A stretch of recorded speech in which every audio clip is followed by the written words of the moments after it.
Why, hello and good evening, friends. Welcome, as always, to this week's episode of the Ashe and Shade Committee. Again, it's a little sparse this week, but Chris will be joining us at about intermission, so in about 90 minutes or so, which means, Rachel, you're stuck with me. However, you're stuck. Are you We're about going. to? Yeah, okay. That would be the most anti-Rachel thing I've ever heard if you threw the Rorschach line at me. I'm not trapped in here with you. You're trapped in here with me. We'll get you to watch. Definitely said something like that. Something like that. I was about to say, you're trapped here with stickers. Oh no, stickers! Yes, excellent. Thank you for keeping me on track. Someone has to be I the got adult in the you. room. I got you. Yeah, as always, quick round of a sponsorship stuff. This stream, as all streams, is sponsored by Sheckler Woodworking, www.shecklerwoodworking.com. He's one of our players. He makes a lot of stuff out of wood, but he also has our stickers on his site. You can get any of those 4 individuals. There is the small 2-inch, the large 3-inch, and then the 2 3-inch versions. One is black and white, and one is clear. So if you want to stick Which it one? on, You'll have to figure it out. it's like there's musculature in the wrist. That's how I usually tell. And the dice. Erica mentioned the dice last time, and I was dice. like, ooh, yeah. But since we couldn't decide what merch to make you, we decided to make any merch into 5% chance merch. So again, if you use discount code 5%, that gets you 10% off your order from Sheckler. Is it the word percent or the symbol percent? It's in here somewhere. Asking. It is 5 and the % chance. That's what it is at checkout for 10% off. So now that small piece of admin is out of the way, Yeah, time for chaos. time to have some fun. Time to play some Dungeons and Dragons Easy. after almost a month. We've finally... you mean this isn't a Power Wash stream? Oh, sorry, I gotta go. I mean, I should close the window anyway. It's just don't worry about that. If you hear birds chirping, it's definitely not the game. But that being said, when and where did we last leave Thalia?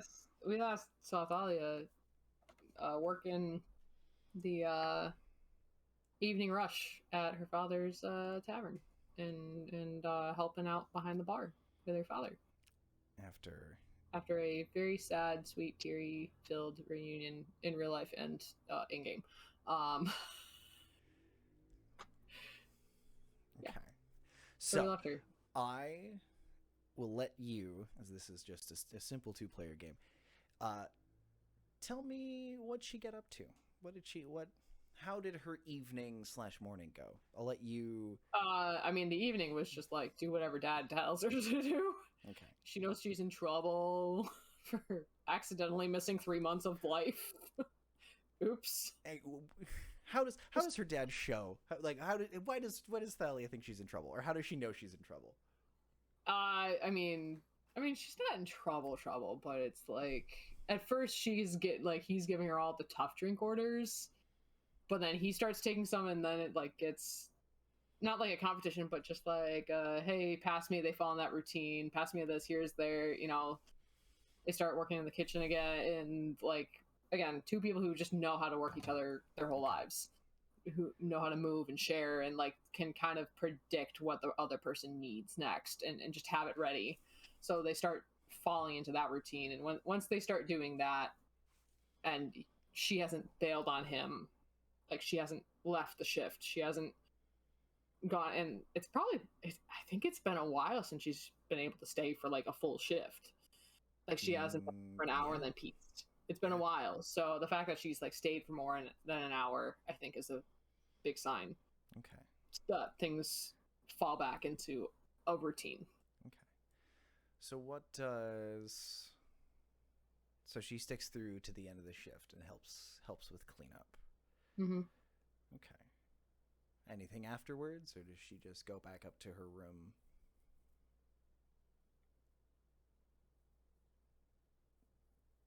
I mean, she gives him another hug. If he wants to know the story, she will tell him. Oh. Most of the she won't tell everything, because there's things you just don't tell your parents, like, oops, yeah, definitely don't need to know that part. Like, oops, we almost all died. but if he asks, she will describe what happened. I think so.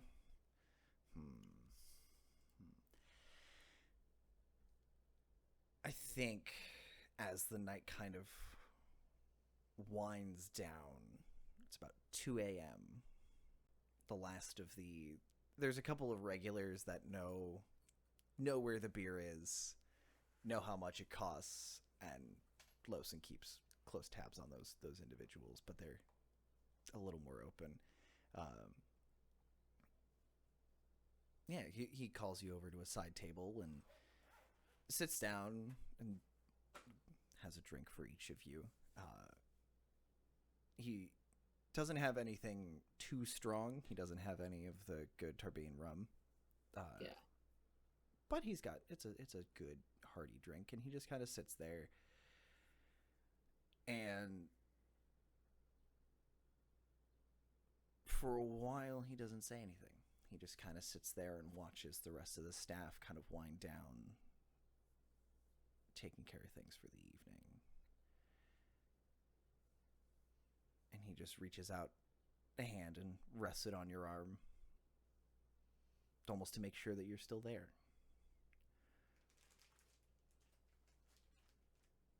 But he doesn't push in that moment. He is just happy to have you home, at least for a while. Music's way louder than I thought it would be. Turn down your power wash. Sorry. But after a while of the waitstaff kind of like dealing with problems so they don't really bug you or your dad, the regulars are stumbled or carried out the door. A few of them are taken upstairs to one of the spare beds that's just for the folks who couldn't hold it and can't go walking home. And after about 30 minutes of sitting there just enjoying the silence together, Nelson stands up and goes, well, I don't know if the Brotherhood has any work for you in the morning, but the morning rush is not quite... It's not as easy as it used to be. I think it's... You know, the ocean breeze always made me feel better, and there's not enough salt in this wind. But if you're interested, we can use your help in the morning. Okay.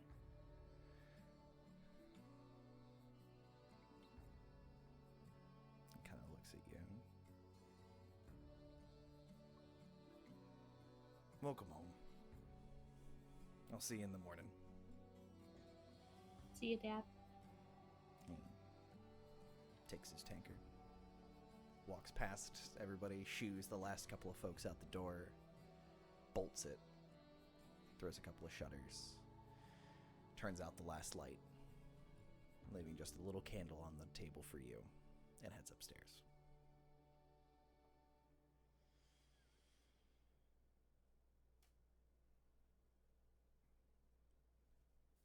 Anything you want to do? Or you're just gonna go upstairs? Should probably sit and think for a little bit longer, scribble some stuff down, and just like think about the space. Like this new inn, she hasn't really been there.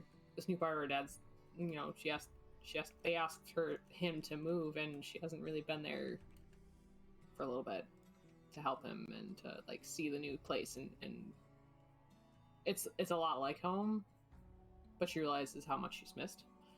So she'll think about a lot of things, and then head to bed. As you're kind of sitting there, can I get a real quick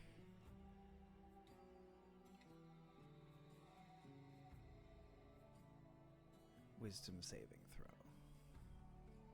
Sir? It's fine. Just a real Sir! quick. Just No! nice How about charisma? How about like charisma saving throw? That would be a 12, good sir. As you're sitting there kind of looking around the space, the little candle on the table goes out.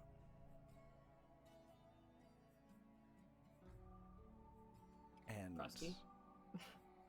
You reach for the magic and point your finger at the candle. Nothing happens. And you hear behind you on the wooden floor,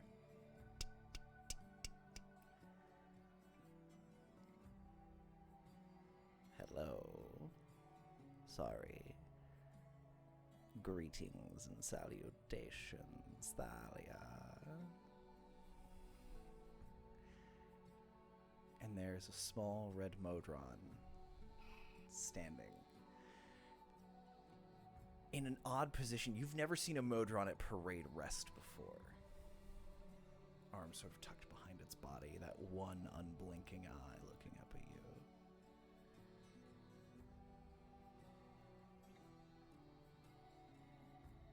And Arms leaned up on the table, just like turns, crosses the feet in front,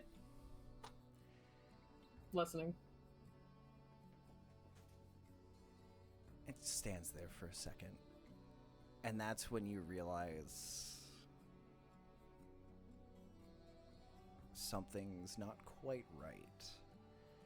And you snap up from a little dream you had, a small little catnap at the table. Just a couple of moments, but long enough for someone to dream, one might say.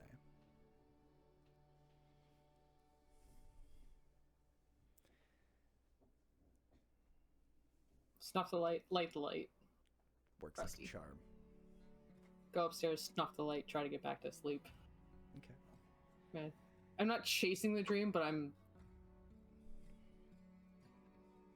not avoiding it. You are undisturbed in your sleep. No errant dreams, nothing out of the usual. Rather, no direct messages. If you dream of tiny red Modrons, it does not feel like an outside influence has entered your noggin.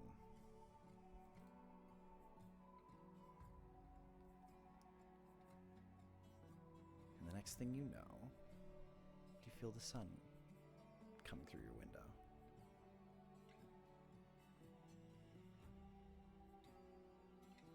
The morning is yours. What would you like to do? I've been instructed to go help with breakfast. Breakfast run. So I will do that. Okay. As you come down, you realize Losen isn't awake. Losen's not up with the morning breakfast crew. Instead, there is another woman there who's sort of running the show. Appears to be half elven. You're not entirely sure. You catch glimpses of her ears, which kind of is your giveaway, through this thick mane of bright red hair. And they go, oh, good morning.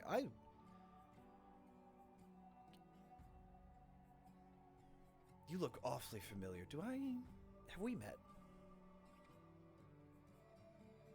Maybe? Hold on. She kind of gives you a once over.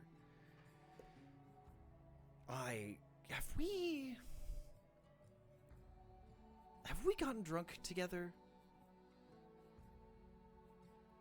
You look an awful lot like someone I'd like to get drunk with. I mean, as someone I've gotten drunk with. No? I don't. No, I'm sorry. I'm Elliot. It's lovely to meet you. And they reach out their hand for you to shake it. How do you shake it? Can I get you anything for breakfast? Are you... Dad asked if I could help with the morning rush. Oh! Fire and blood. That's who you... Please don't tell him I didn't recognize you. I would never hear the end of it. It's fine. Okay. Well, where do you want? Do you want to do drinks? Do you want to be in the kitchen? Where I you need me? don't know. Oh no, that's a. Well, what are you good at? What do you like to do? I mean, I grew up in the inn, so I can do everything. I like doing everything. Okay. I mean, drinks or cooking. One of the two. If Lawson's not up in the next, we'll give him 10 minutes, and then if you want to head on into the kitchen and get stuff started, things are warming up now, but I just want to make sure that. Sure. They kind of smile. Oh, what's your name, by the way? I'm so sorry I didn't ask. I'm Thalia. Lovely to meet you, Thalia. Yeah, let's make it a good one. And soon enough, folks start trickling in. Lawson doesn't come downstairs for about 40 minutes. And as he does, as you're cooking, give me a perception check, please. Or insight, if you've got a better one of the two. Oh, let's see. Is that a okay? Insight or what? Insight or perception. If Let's you're more go proficient with in a one than the solid. Let's go with a solid perception and have a 24. Beautiful. You get as Lawson comes down, he's carrying himself a little differently than you're used to. He's leaning on things a little more. Not like anything's in pain, but you're realizing that he's getting older. And this is the first time, thinking about it, that 3-month gap was you remember what he was like, and you don't have 3 months of time sort of eroding away what was and getting that constant refresher, and you have this juxtaposition in your head that your dad is just getting older, and as hard as he talks the talk, he's not going to be able to keep it up forever. He's not at risk of just keeling over from some terrible ailment. It's just time.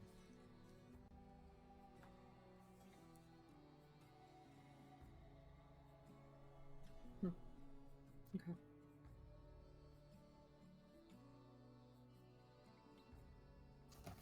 I mean, obviously, I'm probably busy at that point in the kitchen. I'll just keep doing my job until the morning rush is over, and I'll keep an eye on him. Okay. As things go. Nothing like. Dad, are you okay? No, Lawson, when he comes down, he's dressed in his working clothes, has a spotless white apron on, and as he comes down, he finishes his cup of coffee and sits down and starts working alongside you.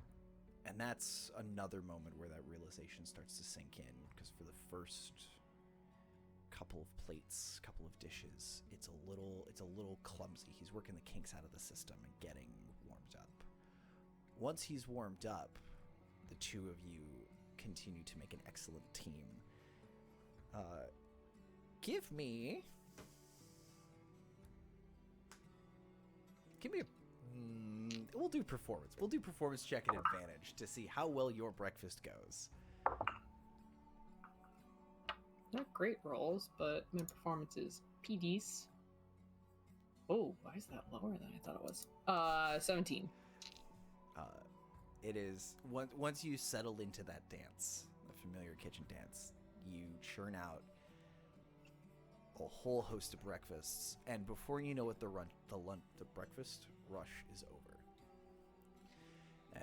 couple of younger cooks, probably 16, 17, come moseying in. A couple of them nursing hangovers. And Lawson starts to give them a little bit of the gruff. Boys, if you're gonna come in late, at least have a black eye or a couple of bruises to show for it, and not that you just slept in and missed, all the money you could have made this morning. Go on. Maybe you can make something of yourself. Thalia, scoot over. Let Lance and his idiot friends get some work done. And you see this blonde kid kind of... Sorry. Hi, nice to meet you. Oh. Right, here, I'll take over. And kind of steps in, and a couple of the kids are kind of bumbling with the hot pans, and the one, Lance, the sort of leader of the group, just takes over. His eyes are basically still half closed, and he finishes up a couple of dishes that he'd started.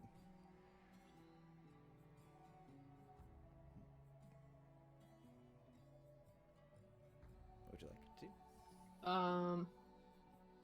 Have a bite to eat, and then talk to my dad. Okay. Where do you want to have the chat with your dad? Like off to the side, not like right in front of everyone, but off to the side a little bit. Not like, Dad, we need to go talk, but Yeah.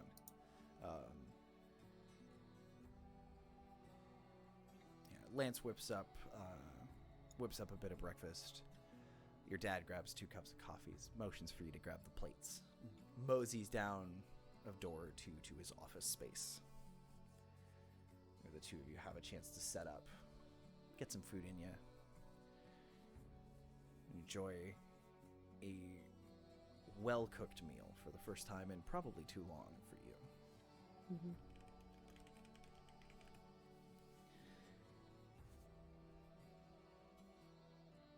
And he's gonna do...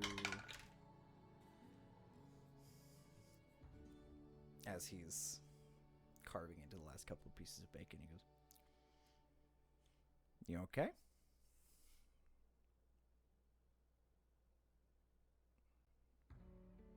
Just think about how much I missed.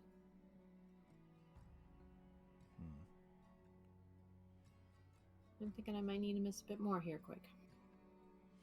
Puts down his knife and fork. Okay. I've got a loaded baked potato. Playing hot potato with. And you raise this girl. Not to leave a standing debt when you can pay it off.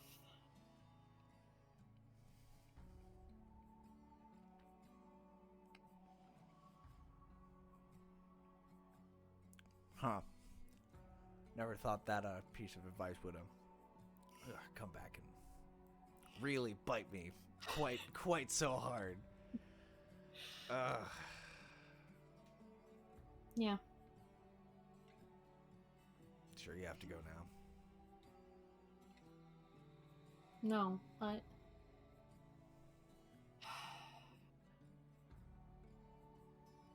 if I postpone it, I don't know how much I get to do on my terms. Well, With far be Ronon it- and Lomey, I mean... I'm not bringing them along, I promise. But I am going to bring someone, I think. They agree. Well, if they don't, you let me know. I'll be your backup. Oh yeah, you and those mild arthritis signs I'm seeing? They're especially salt water? mild.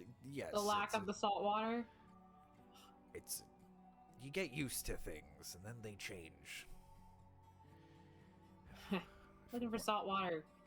Take a hot... Go to one of the bathhouses and get one of those special... No, it's not the thing. same. No. Bring a little extra salt.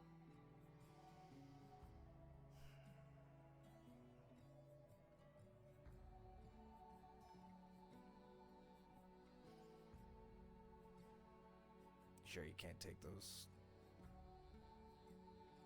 friends or those hooligans of yours? Or are they gonna get in the way? This was me getting them out. getting them out. I think if I understood it right, I could have walked out at any time. This was me getting them out. You think I want to walk back in there with them?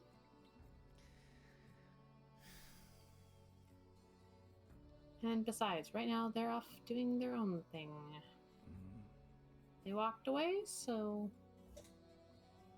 why do I have to stop walking?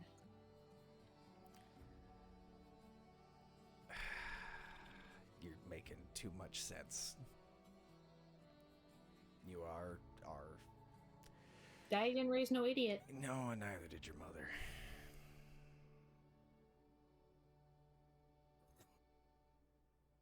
All right. Hey, by the way, that one of those memories is like preserved forever in like Faults of Time, so you know. A memory of you and Mom. Which one? Is just like The one where you like came home after a while and Mom was out doing laundry and we were out playing in the yard. You hopped the fence and nearly ate the dirt trying to do that. No, I did eat a little dirt. I just didn't want to show it.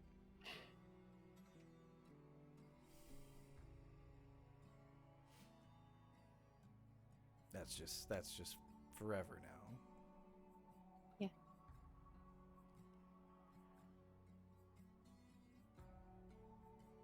Love like that.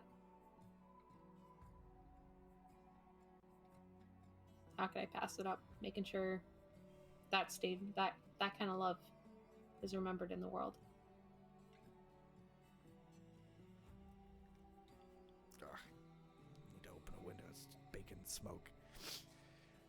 Yeah, let the salt in. Or, sorry, let the lack of salt in. Nope. The salt is staying in. Yeah, apparently you can't lose anymore. Quit the crying, you can't lose anymore. Isn't the salty air to replenish it? There's also a few tears in her eyes. Yeah, there is just like he is trying to be like feelings. Yeah, no, it's a bad about feelings, but being like, no, we're not talking about feelings. You're definitely not. You know, It's there are all tears in the casual. peripheral, but it's like you're not Yeah. like you're both Like, looking off at a different object This in is the still office. casual. Yeah. This is still casual. Nothing has changed. Thank God. Thank God Lawson's not repressing anything. It's fine.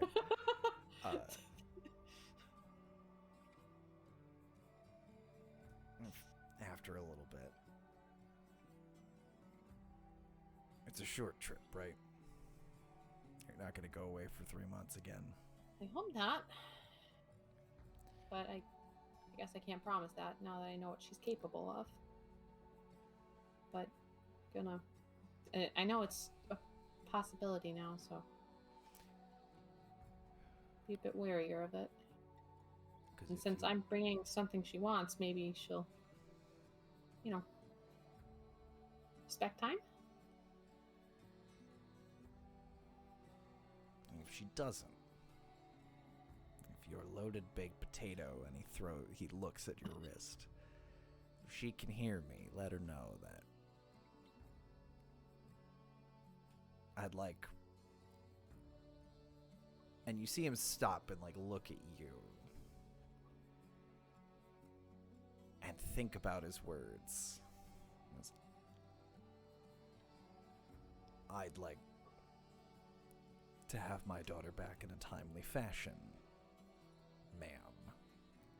In the kind of tone of voice he reserves for particularly upstart nobles that he begrudgingly works with. He kind of, after he says that, mostly to your wrist, he goes, was that okay? I don't want to get you in trouble. Okay. No. Well, if the boys know where she is, you're not back in 3 months, I guess. We'll see what's going on. Just let me know you're safe. I'll keep you posted.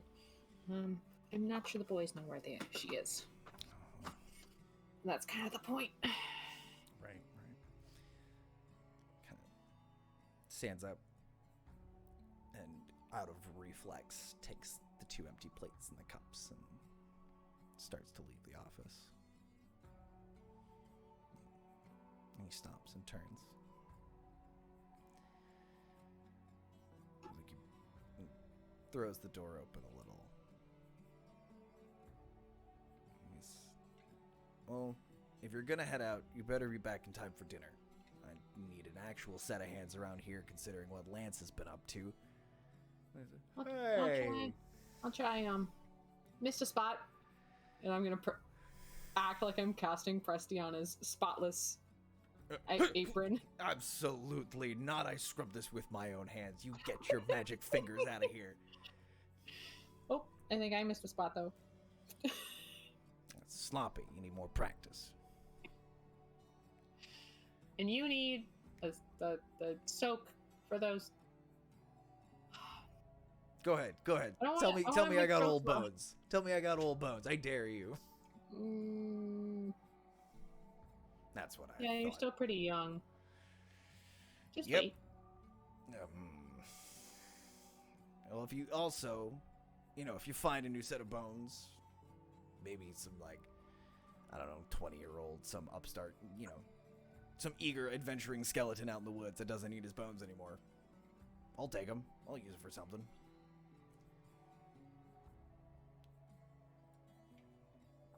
He throws you a quick, sort of teary-eyed wink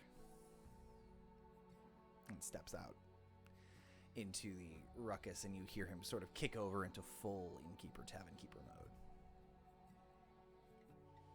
I'll leave from there. Kind of that, don't watch a car as it, leaves. You just kind of close the door. Mm-hmm. And just kind of... I will part ways and head over to the Brotherhood. Okay. Who are you going to see? Atronics. Yeah. Okay. Should talk to the boss. Talk to the boss about it. Okay. So you... It's probably 9 o'clock by this point. You got the early breakfast rush. Folks are opening their shops. People are starting to hustle and bustle around. The rain from yesterday has cleared out for the most part. It is a little chilly, but a sunny enough morning as you mosey. You're seeing this massive humanity and all these individuals. It's regular city life. People whose biggest concerns are, what am I going to have for dinner when I get home? And you make your way to the Brotherhood, and you hear from a couple of folks in the lot outside the Brotherhood Square about a giant came through the other day and just didn't step on a single stall, didn't hurt a soul, but this giant moseyed on through. And no one believed that a giant had come through. No one had seen a giant. Giants aren't real. And one of them mentioned he was a very old giant.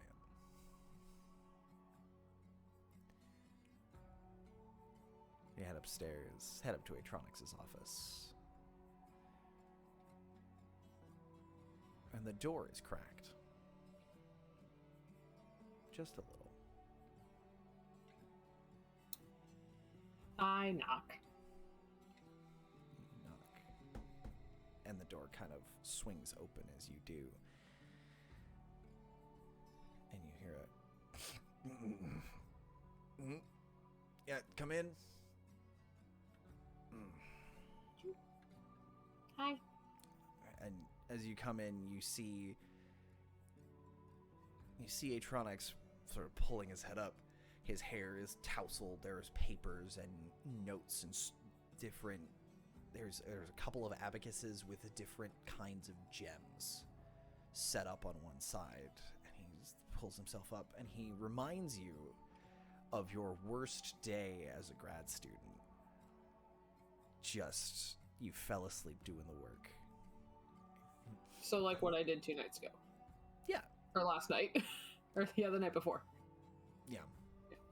Fell asleep in the midst of some unfathomably complicated little magical puzzle. It's like, what? Oh, good morning.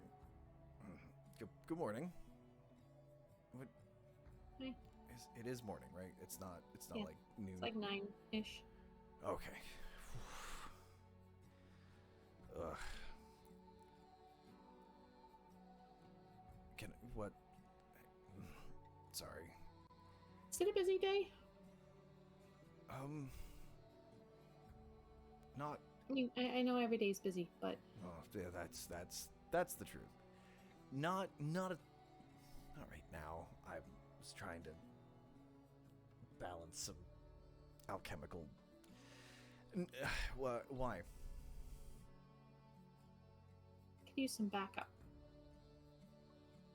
And his eye, the sleep kind of blinks and clears the sleep from his eye as he goes, "You need backup." What did Ronan do? Uh-oh.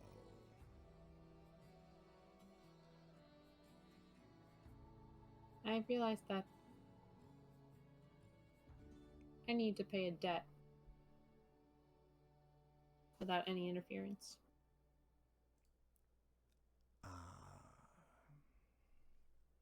Right. Okay.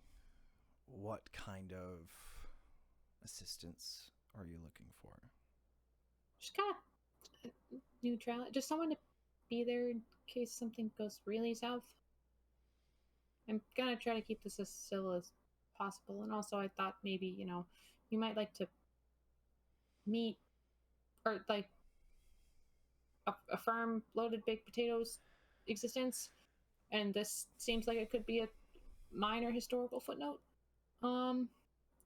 Their acquisition of an object, and Yes. just you know maybe quick exit if we need it. Because I'm getting pretty good with the circles, but the whole like freeform thing, I haven't been stationary for a while to learn that one. I can certainly help. Let me. Really?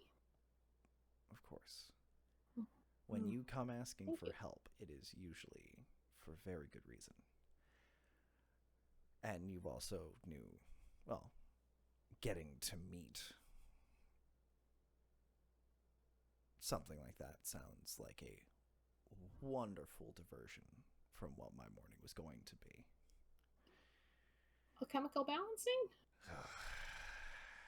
You would think that an entire school full of artificers would have figured out how to make hot and cold become the same. And just make everything neutral and it just works. But when one person has an idea for realism and the other one wants comfort and the two ideas come together and clash, it becomes my problem. But that's neither here nor there. Let me get appropriately dressed. And he stands up, walks into an armoire on the side, walks fully into it, and you hear snapping fingers. No, that won't. No. And he pokes his head out. He pokes like his head and shoulders out, and you can tell that he's like halfway through changing gears. How inconspicuous do you want me to be?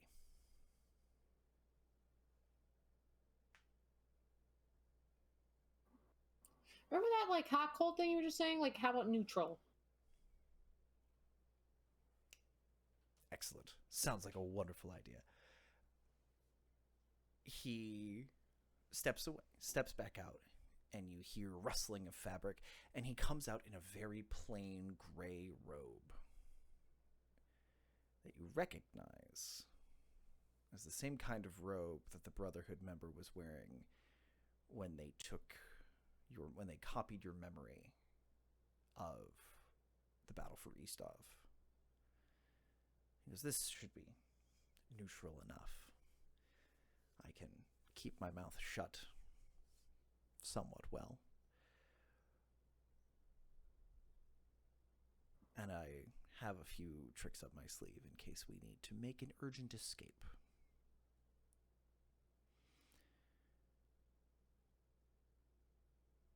Does she know you're coming?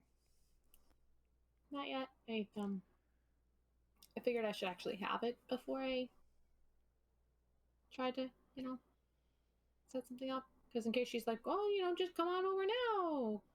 And I'm like, well, I gotta go run an errand. And then she's like, never mind, the deal's off. So I figured I should have, and then be like, when's convenient for you? And then if she says, oh, now it's great, and then we could just go over there right there, and I'm rambling, aren't I? I assume that's because you're nervous, which is a perfectly rational response to have. Congratulations, you're still sane.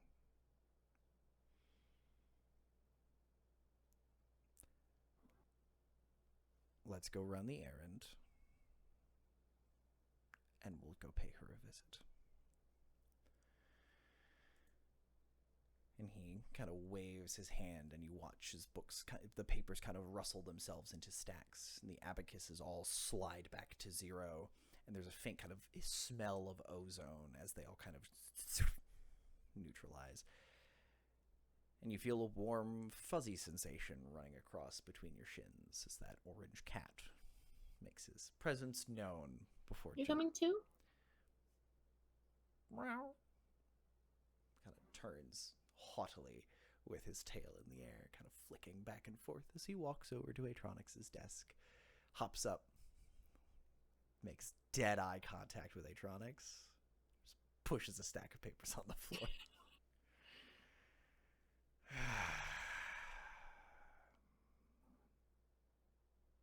It's not worth putting them back.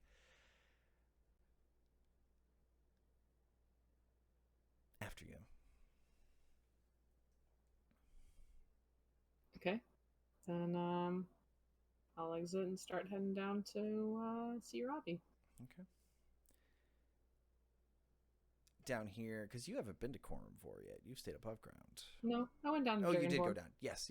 I chatted with Robbie briefly. On your way back down, the festivities are still kind of in the air. And Atronix kind of making his way through with you. The two of you are, again, undisturbed as you make your way over. As you approach the throne room and approach the Citadel, the guards out front recognize you this time. Then without a complaint, without really a polite acknowledgement. Right this way, Miss Thalia. The two doors swing open.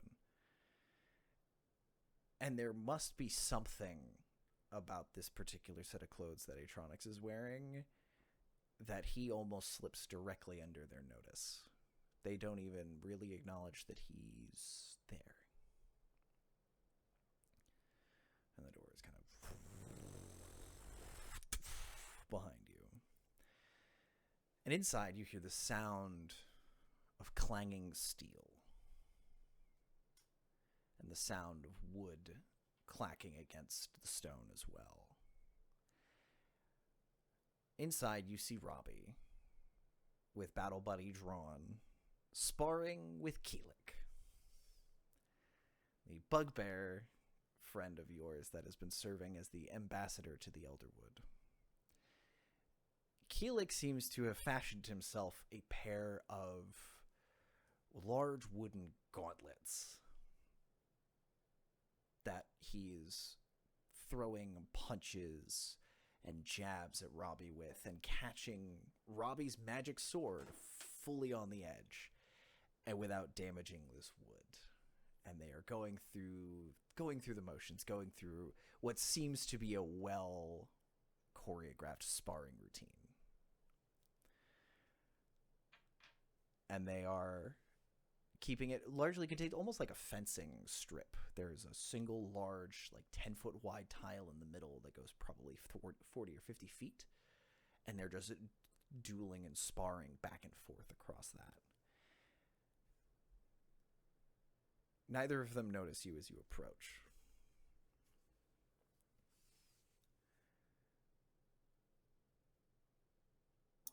I wait until it's like a natural wrapping point. Obviously, I'm not gonna wait like 30 minutes, but like just gonna wait off to the side.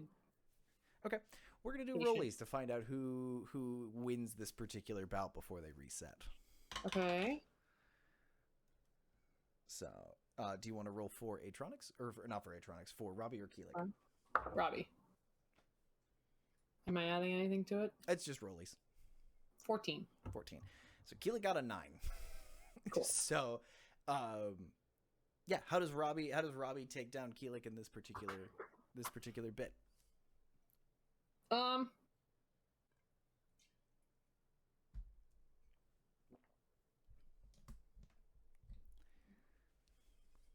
This is all secretly DM training for you, so you can take over my chair one day. Ew. Okay.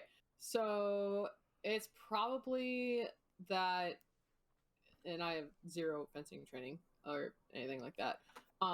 It's probably like you both know each other so well that you start thinking like, kind of like chess, where you're like, okay, well, he's going to be doing this, so then I'm going to do this move, and then, but Robbie stops at the next logical thought. So instead of thinking 14 steps ahead, he does the next logical thing and anticipates being anticipated, so he just stops at the next logical thing. Like, okay. Instead of Keelik's probably anticipating 3 steps ahead, and Robbie's like, all right, if you're gonna do that, I'm just gonna stop at step 1 and throw you off. Okay. I like that. Yeah, Robbie makes a thrust. Keelik sort of catches and goes to sort of anticipate the next swing, goes off balance, and Robbie just kind of reaches out and just pushes him over. Just kind of and sort of drops this bugbear to the floor. And you hear Keelik kind of chuckle to himself. Robbie doesn't laugh. You see Robbie reach out the hand to pull Keelik up to his feet. And that is your opportunity to interject. Good morning. Thalia, good morning. Morning. It's good to see you, Keelik. It is lovely to see you as well. You are looking quite well for being disappeared for 3 months. Yeah.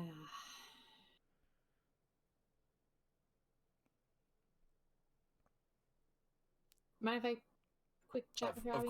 Of course. Sorry. Keelik kind of steps back, and you watch as when he goes to like pull off the gauntlets. As he does, it's actually a wooden set of brass knuckles. As he pulls them off, his hands just are there, emerged, just normal hands, and he's kind of flexing them and checking the wooden knuckles for damage. Robbie puts Battle Buddy away, walks over, sees Atronics. Is this a friend? Yeah.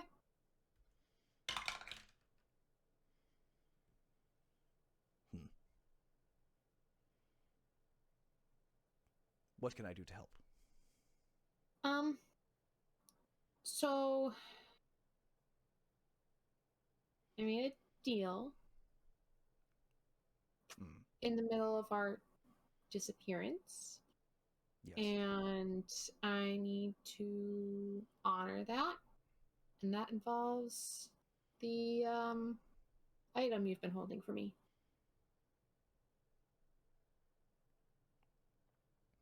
Which is why I have a friend with me. To make sure it goes from point A to point B.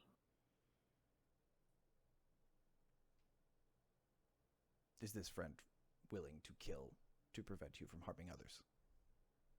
Just look at Atronics.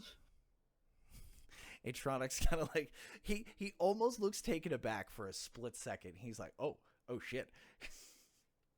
But he kind of just like puts his hands in front of him and nods very sagely. We're gonna see how sagely. Yeah, that'll work. Robbie goes, are you of sound mind to be making this decision? Do the others Yes. know you are making this choice? They know of the deal and the requirements to fulfill it.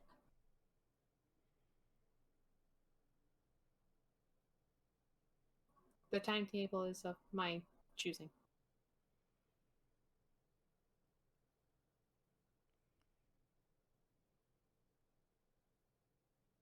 They also would have a negative impact on the deal, so I'm not bringing them. Understood. You have a battle buddy, but I caution you to remember the first rule of the committee. Secrets do not make No. friends. Which is why I'm telling you and my buddy and my dad. Is your father a member of the committee? No. Interesting. I'm slightly confused, but that is for another time. Are you prepared? Yeah. And he clicks his heels together, walks over to the throne where his duster is, reaches into the pocket, and pulls out the Threadripper.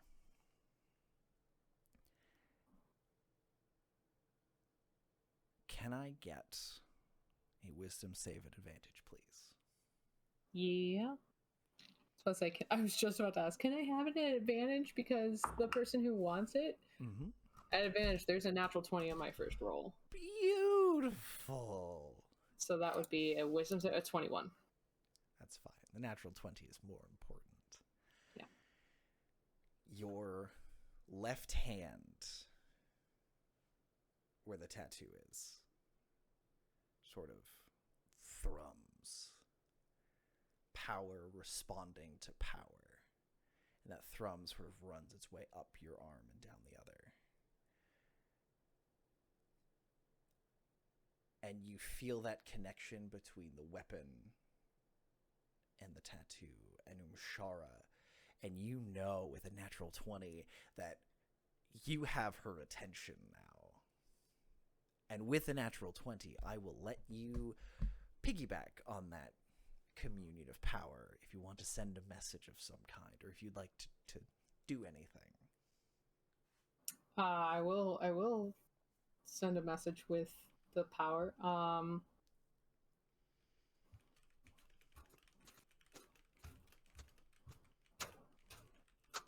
Long-standing deals are never profitable for the daddy.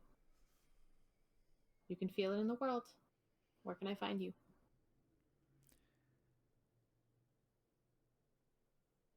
Find a doorway. Scratch the lintel and the jams, and step through and be welcome in my tent. I will see you shortly.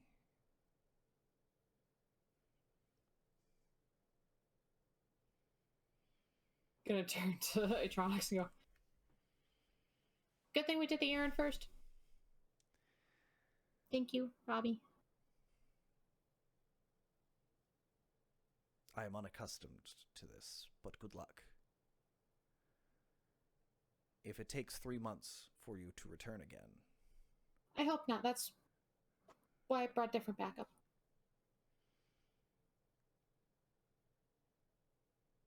what should I tell the others if they come and ask?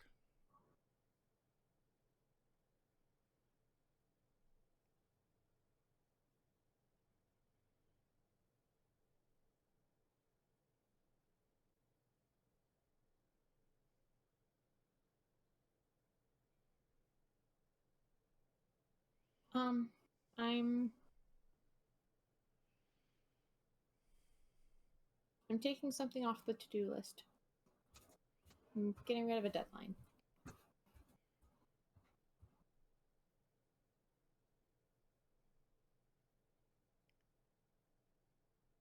Spoken like a true commander. He throws you a salute. she just kind of nods.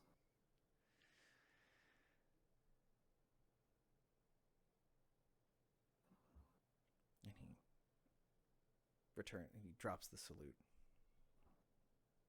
And just in his very Robbie way, turns again on his heels. Goes, The sky is beautiful.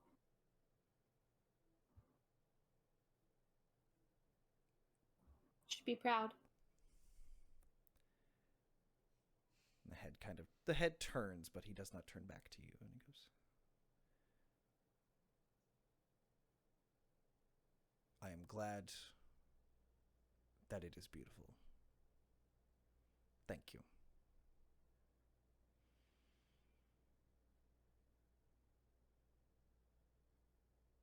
And he walks past Keelik, back to his chair, back to his duster, and sits down in the chair. And you see Keelik kind of take the knuckle dusters, sort of tuck him into a little pouch. He turns to you and goes, points towards the door. How'd I go? And Keelik walks out with you. Well, seems like you have places to go.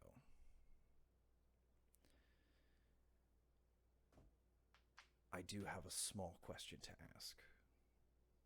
Not of my own asking. Is Lythar alive? Yes. Training. Good. Cora's with him. Good. That's honestly the best. The Elderwood is patient but curious as to his whereabouts. Knowing that he is alive is a great help.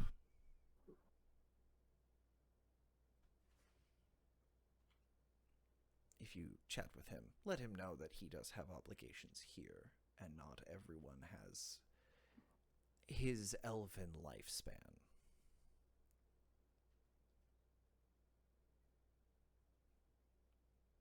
He reaches out, puts a big bugbear hand on your shoulder. It is very good to see you. You as well. Hey, Lythar.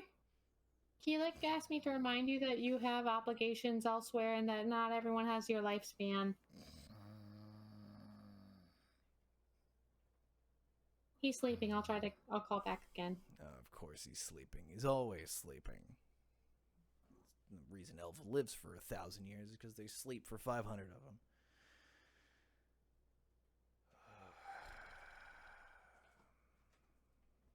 Alright. Robbie will be in that snit for about 45 minutes, so I can actually get some work done.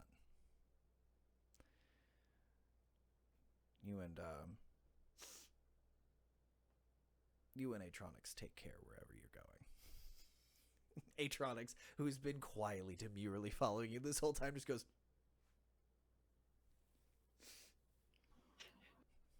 Kaylee goes, it's just you, friend. You smell like books and mothballs. It's not a bad smell, it's just distinctive. Distinct.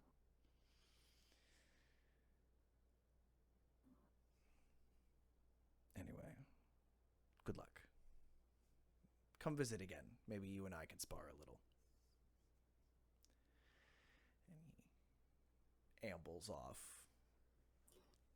whistling an interesting tune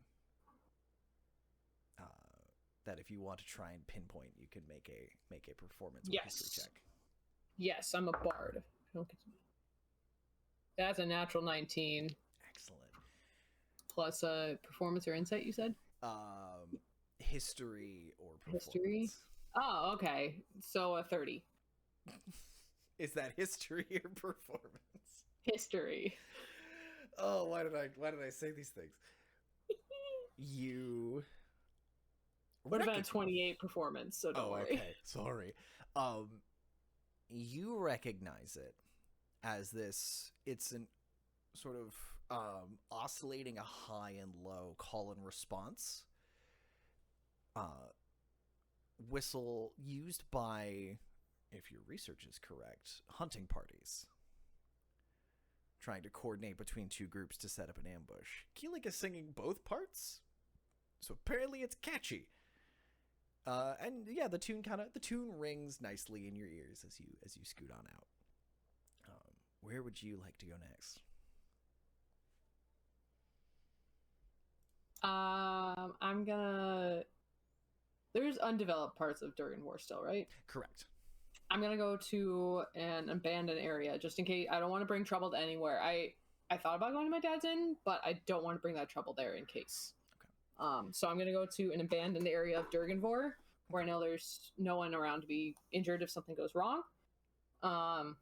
And I will find like an abode, and then I want to find a doorway inside that. Okay. So the most abandoned chunk of Durganvor is off to the east in Sector 3, where there is a very large, heavy door gateway that looks very familiar. You're within spitting distance of that. As you walk by, there's a soup kitchen being run by a warforged that is a pretty busy morning. And Atronics takes a little extra special note of that on the way out. But you find what looks like sort of an in-law suite attached to what looks like a middle class home. There's several layers of doorways, but you find one sort of nestled in, fairly out of the way and nondescript. There are no windows in this particular room. It's essentially the doorway to a closet. All right. And I will mark the doorway as loaded baked potato indicated. Okay. And step through. As you do,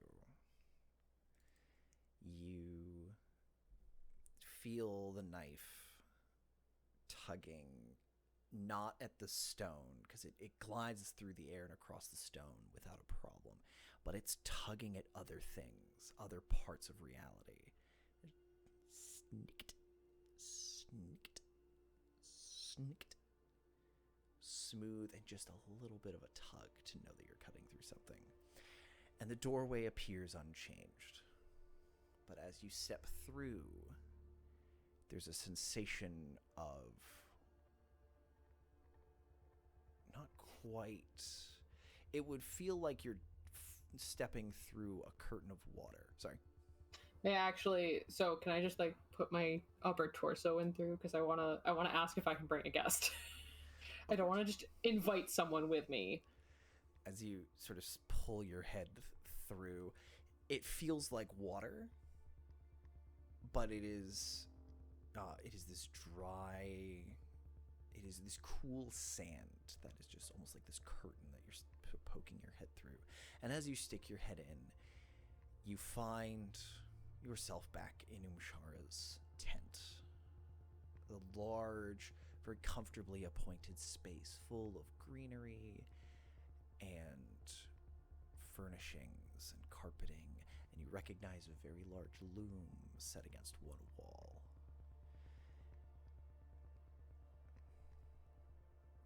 Hello? Is it okay if I bring a neutral party with me? Just one.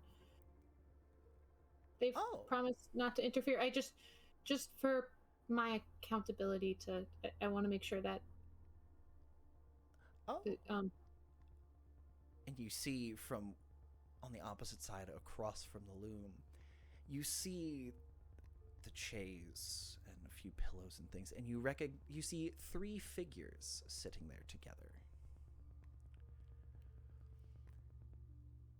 A younger girl, late teens. And you recognize Umshara sitting in the middle, and there's an older woman sitting off to her left, who appears to be handling her own cup of tea.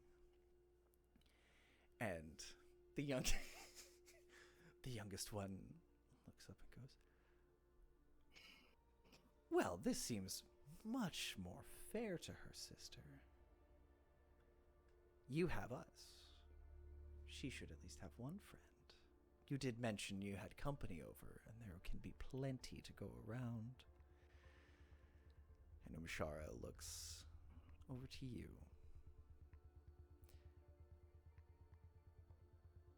As long as you both promise to bring no harm to me while you are in my abode, I would like to know more of you, if possible. If not, this may simply be an exchange. But please, be guests in my home. Wavytronic, I will fully step in and Wavytronic. You throw your arm back and you feel a strong, firm grip and a gentle squeeze. And as you step through, Atronic sort of comes meekly in.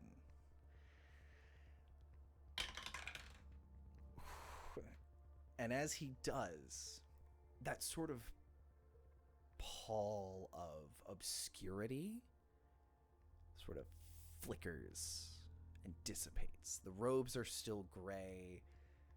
Everything about him is still the same. But the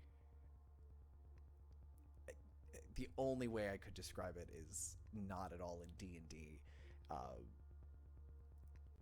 That this sort of ambiguity is lost.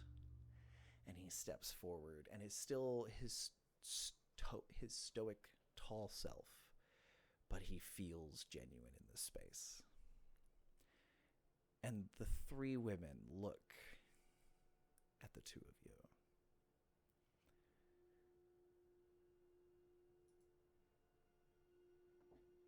Well, sister, they seem to be quite informed. Those are Brotherhood members. They're little... I didn't know you had a little pet scribe. Let alone two of them. No, sister. These are guests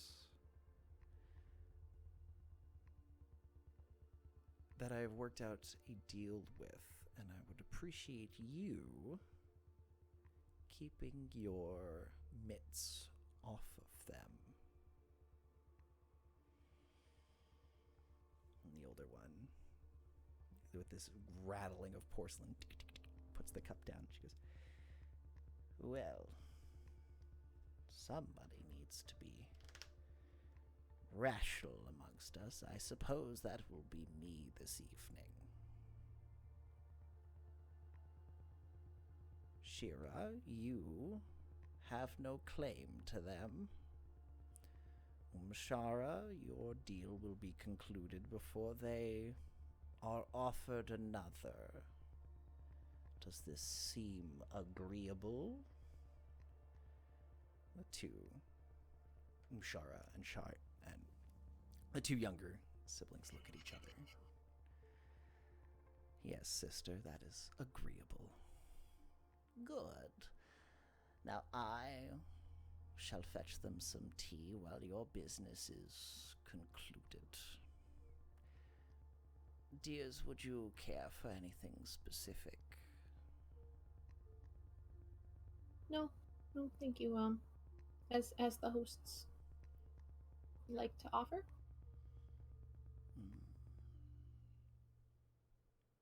Atronics steps forward. I would be most privileged to sample whatever tea you are having, madam. Oh, this one has manners. You're trying too hard, dear. Young miss, would you like what I was having? Sure. Excellent. 3 cups. I will return shortly. And she kind of stands up, rests her teacup, and toddles off towards the other room. You do not hear any noises from the back room where previously you had heard various screams. It is a very quiet place.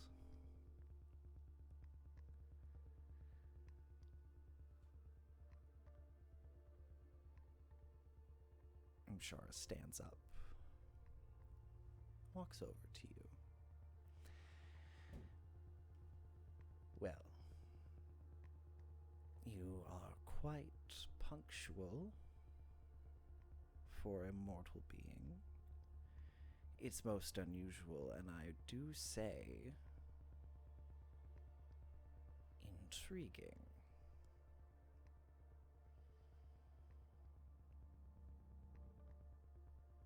And I still don't know your name.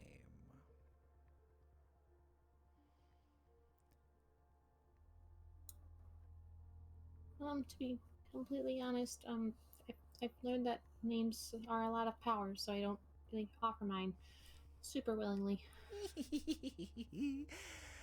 Ooh, sister, she's smarter than the rest of them. I'm surprised she didn't bring the oafs with her. That would have been... I would have had something to play with. They seem to have, impulse. They're driven. They don't stop and think. I could use someone like that. Yes, sister, but the one that you want is currently at the end of his lifeline. Until he learns to apologize. So he won't be any fun for you.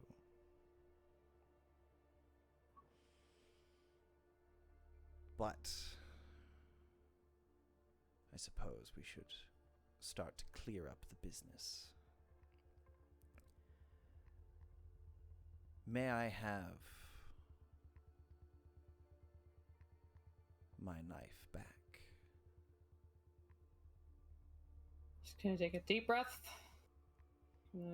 Grab it out of a sheath and offer it handle towards her. She reaches out her hand. There is this unbelievable sensation of this knife just vibrating. And you hear over your shoulder the loom, the threads, the weave and weft of it starting to pluck like violin strings.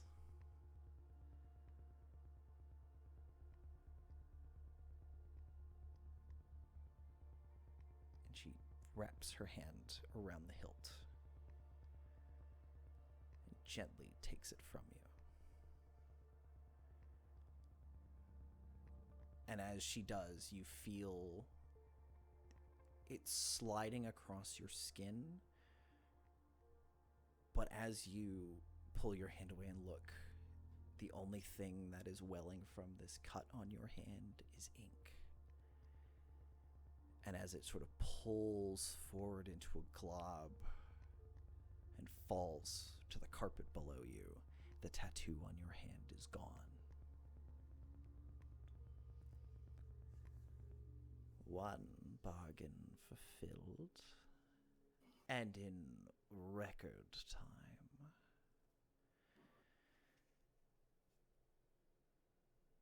Now,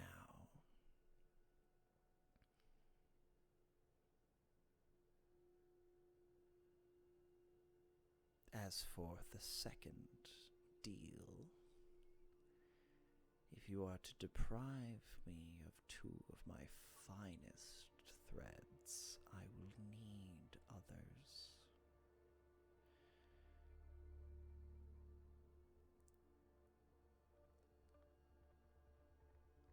And you have a most interesting aspect about you.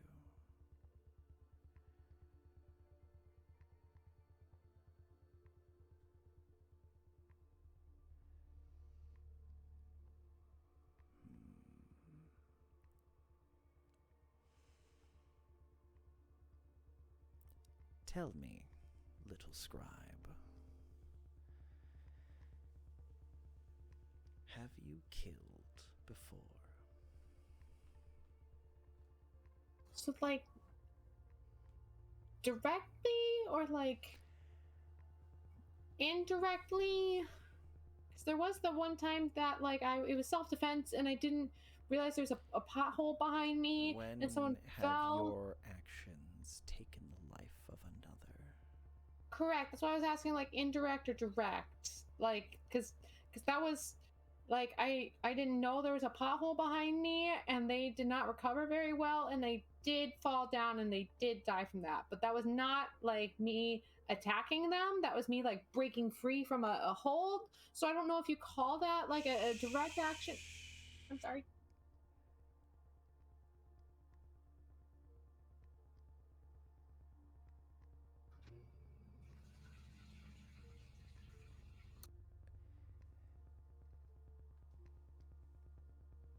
I will take that as a yes.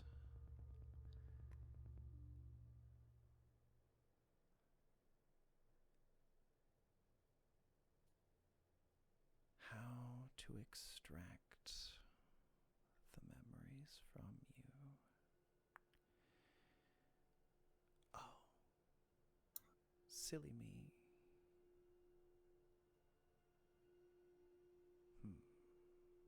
Do you do that from, like, the loom?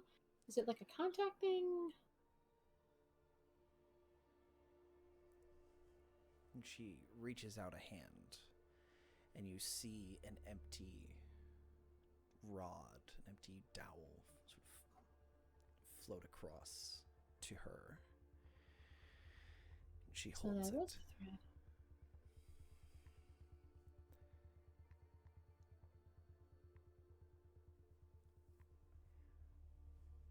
My first memory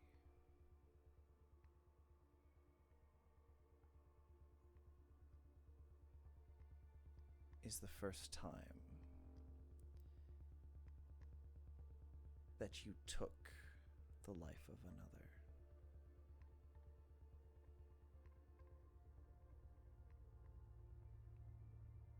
Is this agreeable? To copy or to totally, just for clarifying, to make sure I reach all points of our bargain. This is true.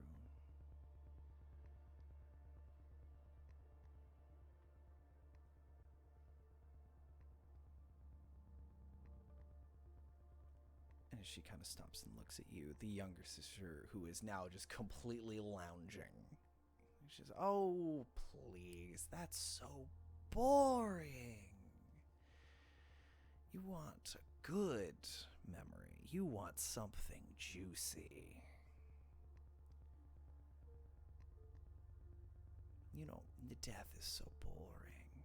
Yes, sister, but I require a replacement for a thread that will never darken and a thread that darkens every day.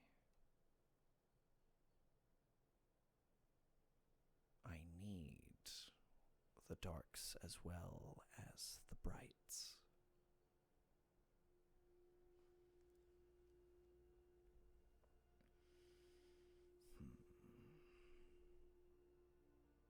And she stares at you a little longer.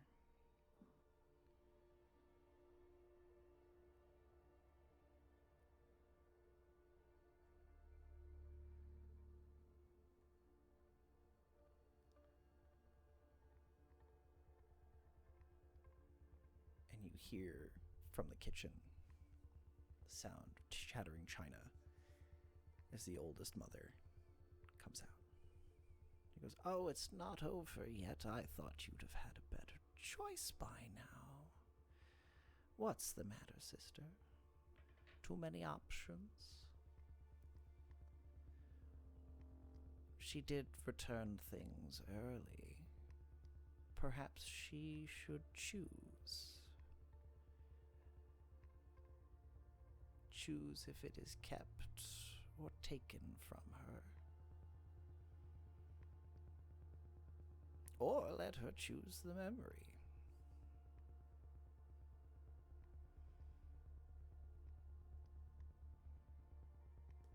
The older woman brings over the tea, hands it to you and to Atronix, who takes it, bowing politely, and looks to you, looks to the three people in the room. And you watch as he sips and takes a drink. This is a most excellent tea, madam. Quite delicious. She goes, "Oh, thank you, dear. It's a shame the wormwood has gone a little bland for my liking, but we will persevere. Now, sister, just decide.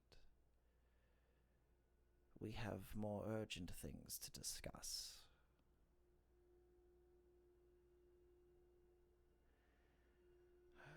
Fine.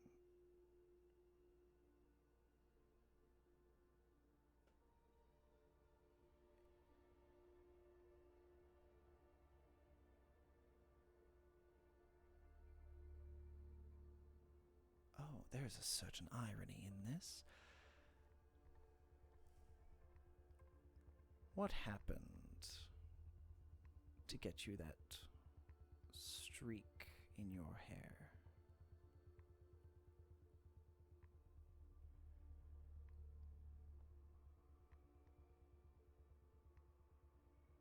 Okay, this is where I vaguely remember it happened around Terraborn. Right? Roll a history check. Can I just look at my notes?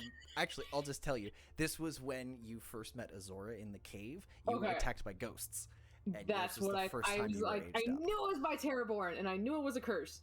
Okay, I didn't know if I was thinking that, but I wasn't sure. Okay. Yeah, you were aged up by a ghost, possessing its drow body. Yeah. Okay. Thank you for the. Yep. So I know it's in my notes somewhere. And I knew it was around Terraborn, probably underwater. Mm-hmm. I was close.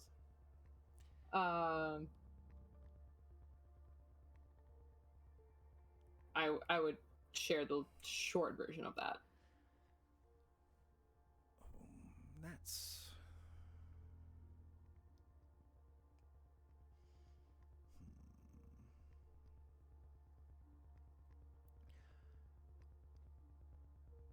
I will take...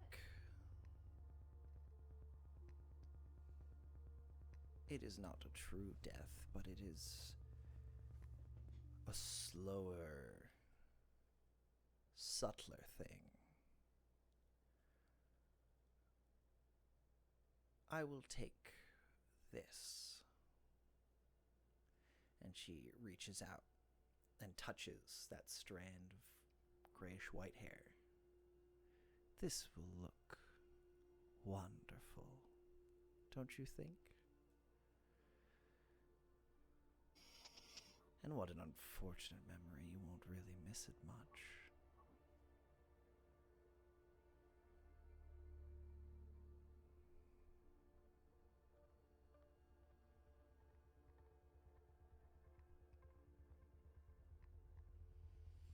Okay. She takes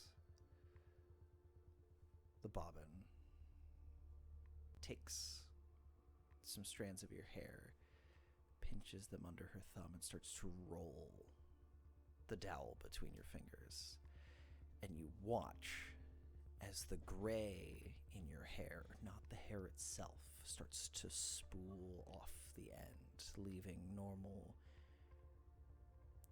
colored hair behind, and she just keeps spinning and spinning and is left with a large spool. That appears sufficient for now. Wow. That's incredible. Despite what they say about me, I am not cruel without reason. Time is the greatest teacher and heals all wounds. Or so they say.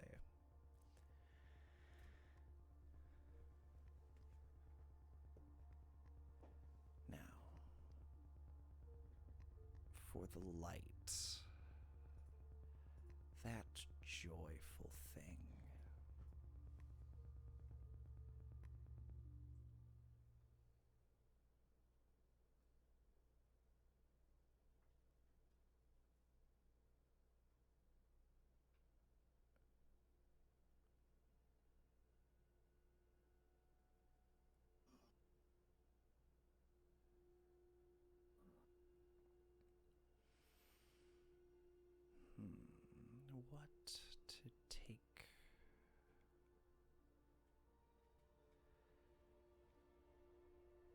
Perhaps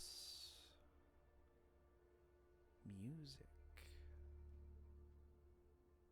Perhaps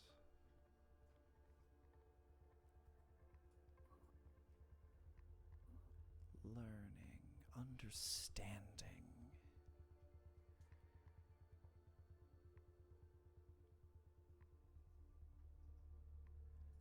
Performance. Your proudest performance. I need a counterpoint, you see. Filled with light and life and joy.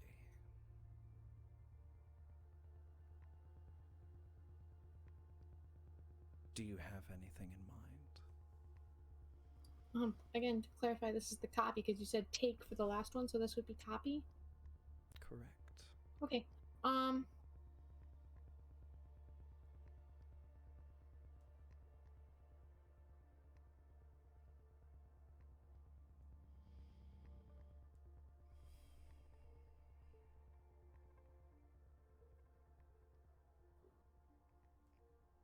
So, proudest performance?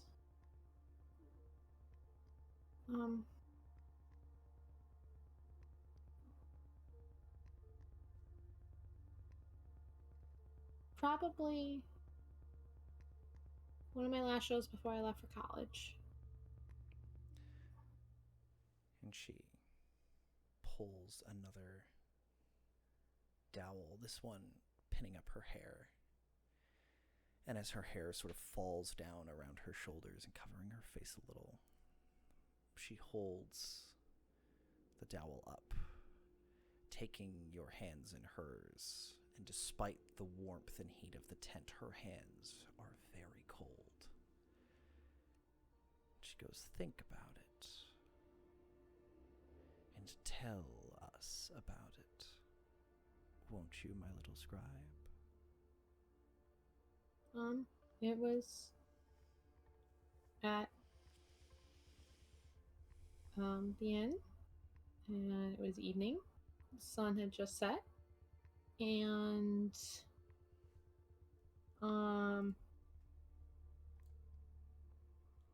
there was a good number of people there from my childhood who were seeing me off to college, and it was a mix of my favorites and their favorites, and just playing without expectation for one of the last times. Carefree and joyful, delicious, as this thread begins to whirl and spin, and you remember the spool sitting on the end of the loom being this white, but as yours begins to spiral out, it is almost radiant of its own light. She goes, oh, this. Excellent. And as promised, you keep that. Thank you.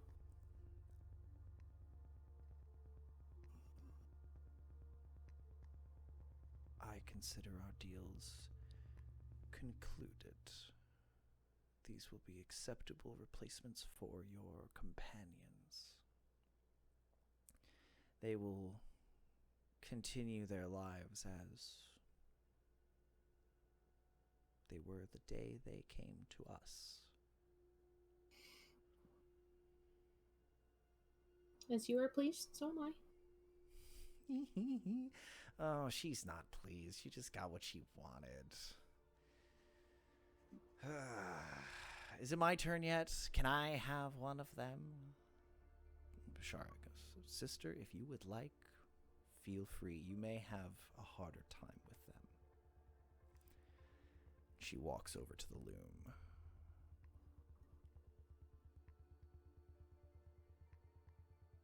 And as she walks, can I get a perception check from you, Thalia? Perception.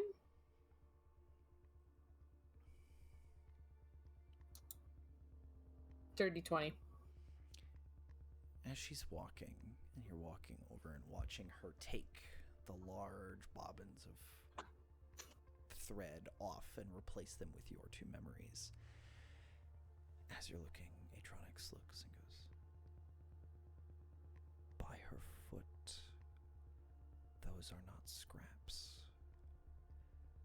There's a pile of fabric, half-finished projects sitting by the edge of the loom.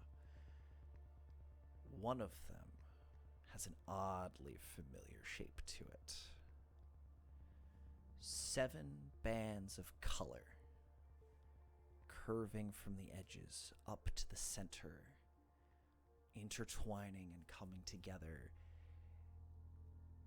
But where you know the symbol of the coalition should be, it becomes a jangled, garbled mess of threads, weaving over, through, and inside of each other in a rat's nest that cannot be untangled.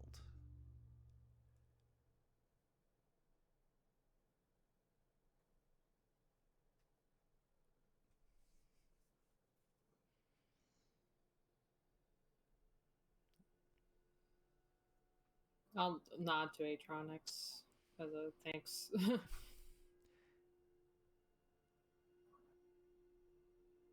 And then turn my attention to the one who was just talking. I don't want to be rude. Sitting in the 2 chairs on either side of Umshara's seat is the old woman and the youngest. And they're all looking at you expectantly, and the youngest is sort of eyeing you up and down with this kind of displeasure on her face. Oh, have I done something to offend? I'm sorry. No, you're just smart. Smart ones are never worth the trouble.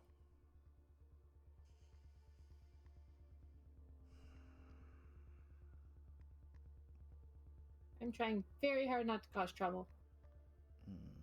For you or me, or us. For us. Well, we've had our fair share of troubles, but we always seem to come to an agreement. Don't we, sisters? Oh, well, usually there's something we can all agree on.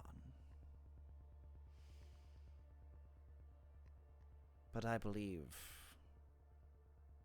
you should go. Unless you wish to enter another arrangement. I think I'm set for now. I wasn't sure if you were talking to your... okay. Thank you for your hospitality. Also fascinating to see that previous information as well, that you haven't been, quotation marks, handled. In a sense. But knowing a little bit more about our discussion on that, this also makes sense. Debts are not as easily... Well, as you said, we do not like to leave a debt outstanding.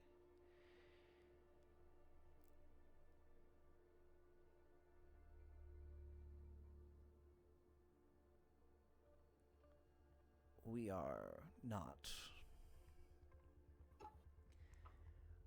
not as we appear in this space. This is for your safety and also a bit of comfort.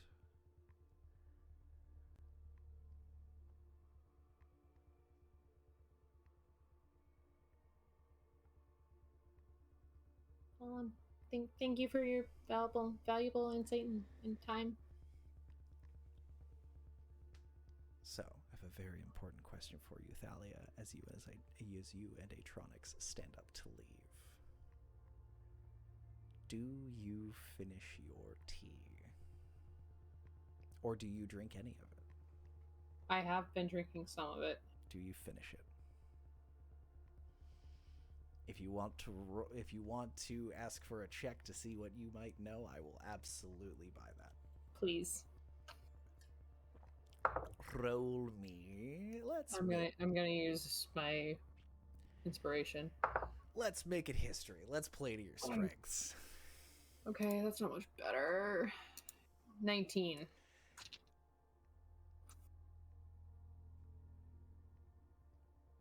Leaving. Typically, the stories are you have none of it or you have all of it. I was about to say, to me, gut instinct was like hospitality wise, you finish your drink and then you leave. So I was going to do that. Okay. So as you throw back the last of your tea. Oh, we don't throw back. We politely, I apologize, as you finish your cup, the youngest of the three gets more and more kind of sour and like almost petulantly, like just kind of in her chair looking and she, like as she's sitting there, she takes out basically a large pile of some kind of fur or fluff, and she just starts working it and just kind of taking this and stretching it and twisting it, and you watch her making thread. She just kind of petulantly sits there, and as you finish your tea, the oldest one kind of stands up, moving in an eerily similar way to how your father was moving this morning. And she comes over, takes your cup, takes Atronix's, and Atronix makes Madam, please, I can take care of that. And she goes, no, you are still our guest. Don't worry. Now, it has been lovely meeting you. I'm sure we will run into each other again. Lovely meeting you both as well, and I'm sure we will, based on where threads have been pulling me lately. Oh. Must be a fun ride this current time. You hear Umshara curse in a language that is primal and profane. It has the same ripples outward that your conversations did with Chaos. And she takes the project on the loom, pulls it free with this wrenching sound, fibers twanging and snapping, and she takes it and goes, ruined, and she takes it and slams it on the ground again. These threads are crossing where they should not. And she takes a second and composes herself and goes, my little scribes, the doorway is still open. You may make your leave when you are comfortable. I do not mean to rush you, but my sisters and I have some delicate matters to attend to. Of course, turbulent times such as these require full attention. When your friend is ready to apologize,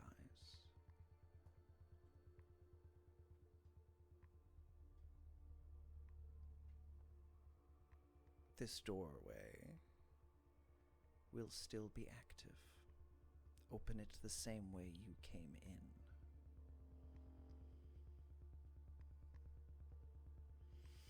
give a little bow. Most gracious. Have a pleasant life and make beautiful threads.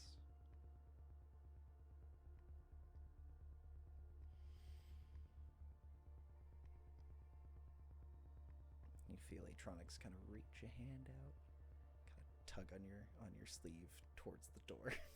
Yeah, I'll be following it. Yeah, I hope the music of my life is interesting.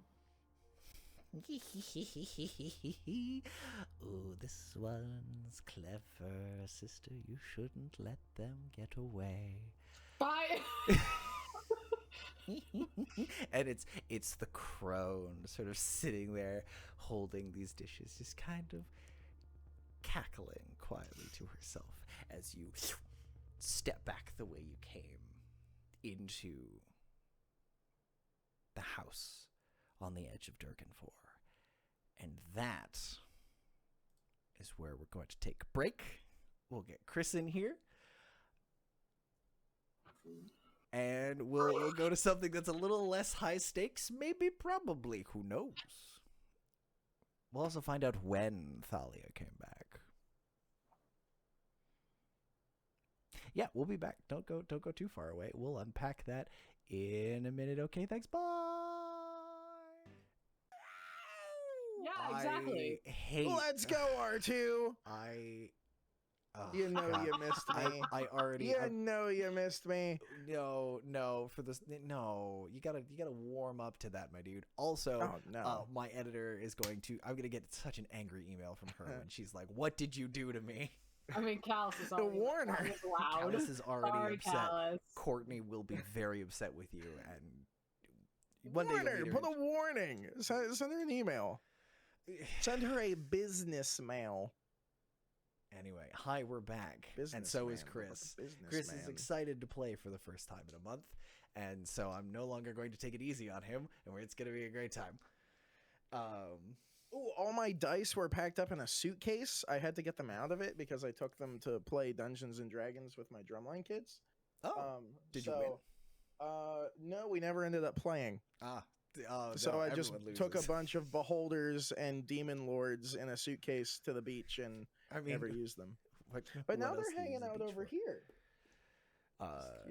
Just spoilers. living. Spoilers. So,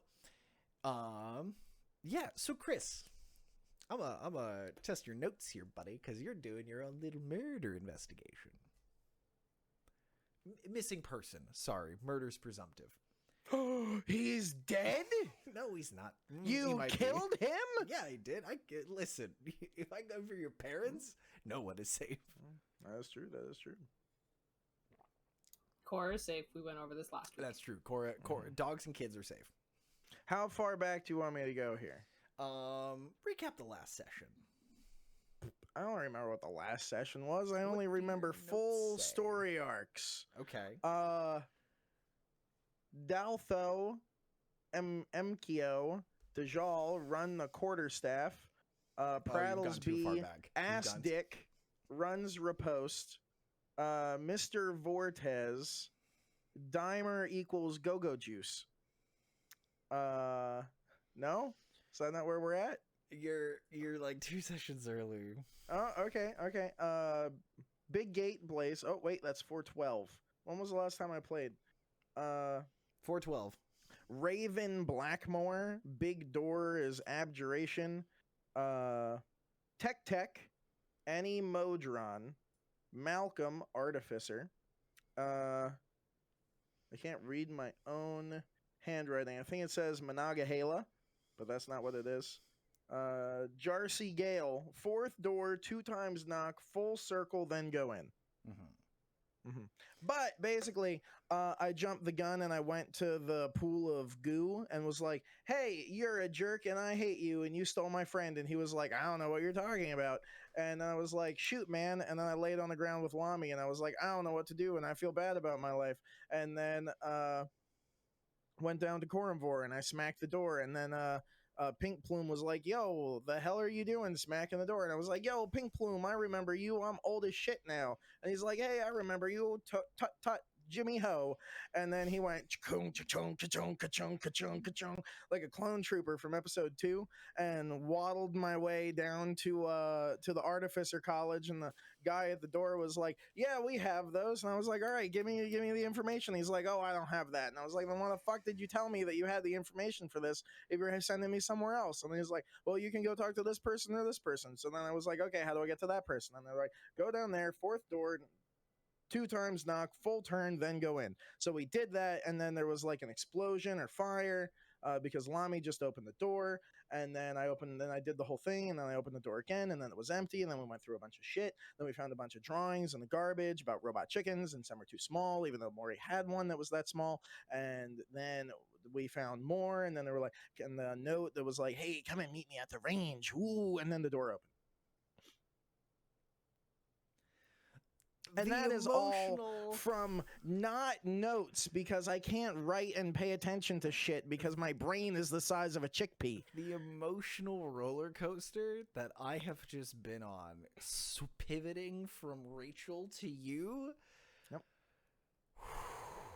I would really like a recap of Rachel, of the same stuff, like the same material. I want Rachel to be in a room, we record Rachel going through it, and then I want a recap of me that has no information of what Rachel went over. And I just want to compare and contrast. Kala said my recap was beautiful. I'm perfect in all ways. There's no denying. No, yeah, beautiful in all ways. No, beautiful, yes. Perfect in all ways, no. So anyway, yes, the TLDR of that. You're on the hunt for Ed. He was hauled away by a metal chicken. Large beast of burden, and you were sent to find Mr. Gale, who was a student at the Artificing Academy.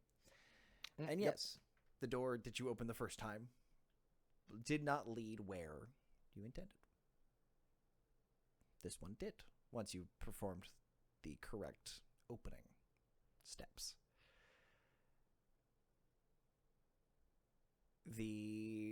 Once inside, you found a whole bunch of sketches and drawing. This appears to be the engineer. This is the idea guy, more than the actual manufacturing. And yeah, as you were doing some experimenting and found the note directing him to the range. Do you remember the name on that note? Is it Malcolm? Is it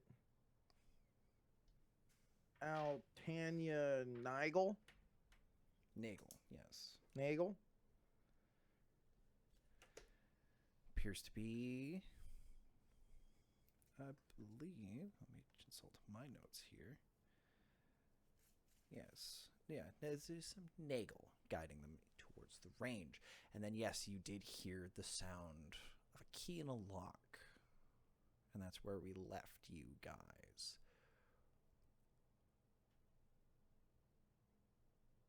You get one action. What would you like to do? You get one action to prep for whatever is coming. Who or what is coming through this door? One action to prep? You basically have one round to do something. What would you like to do?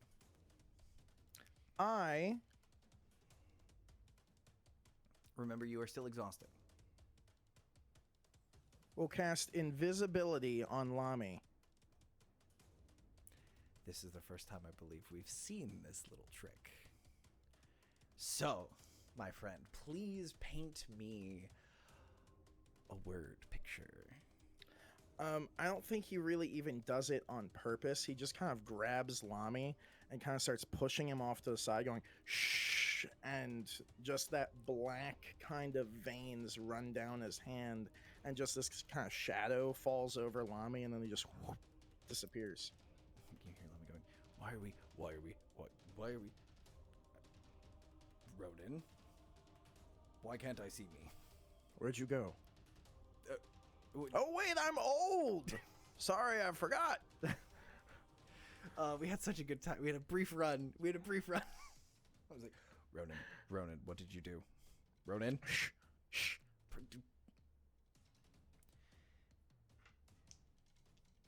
Okay. So as you're shushing Lomey, sort of in the middle of this, again, this is a cramped sort of office space. It is mostly a desk and a chair and papers and files around it.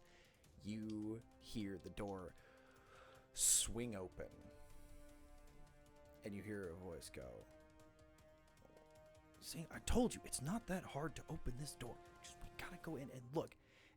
And in the light of the hallway, you see 4 figures, backlit, with light streaming into the hallway. Can you roll initiative for me, please, buddy? Who? Is that an ability check? I think it's a dexterity check. But like, plus is it disadvantage? I have advantage normally, but I'm exhausted. straight roll? Is it a straight roll? It's a straight roll. That, yeah.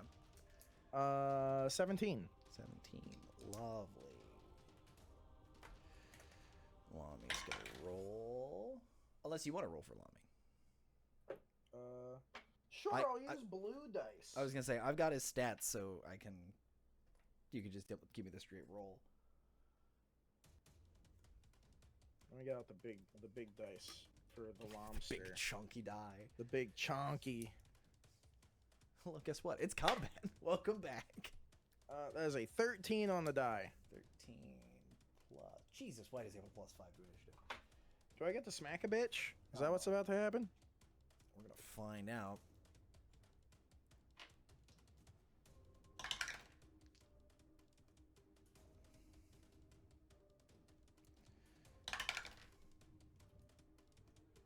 Do I need an eyelash encased in gum for invisibility if I got it because I was afflicted? Because No? because you were Cool. chomped on because of the power running through you.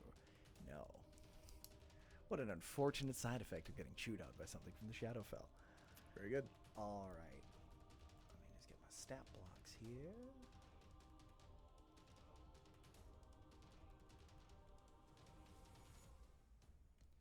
Where's my dervish?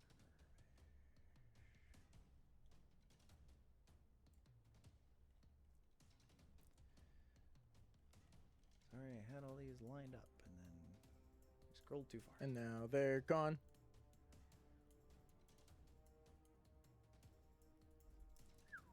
All right.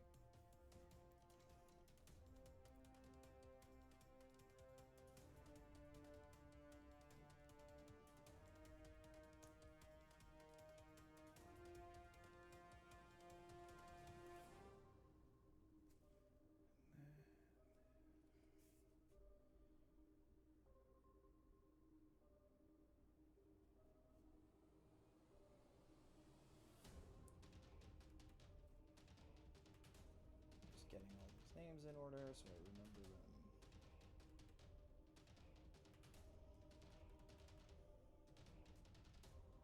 Okay, so you are not first. As the door kind of swings open, there was a figure sort of crouched near where the door handle was, and you see these, what looks like a small squat figure reaching towards the handle where a bunch of tools have kind of been swung through. But a split second later, there is a whirl of fabric and dust and a little bit of smoke as one of the figures pulls a pair of scimitars and starts basically swirling them and spinning towards you. So I'm just in a closet, man. Jesus.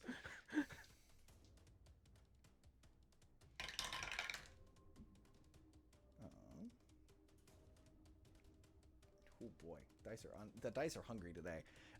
That is a 24. Oh yeah. First and a 21 on the second. Oh yeah. Can I use my reaction after the first one? Sure. Yeah. So as he starts like swinging out towards you with this like more of a battle cry, but just like sort of crying out as he swings in. The first one is gonna do some damage.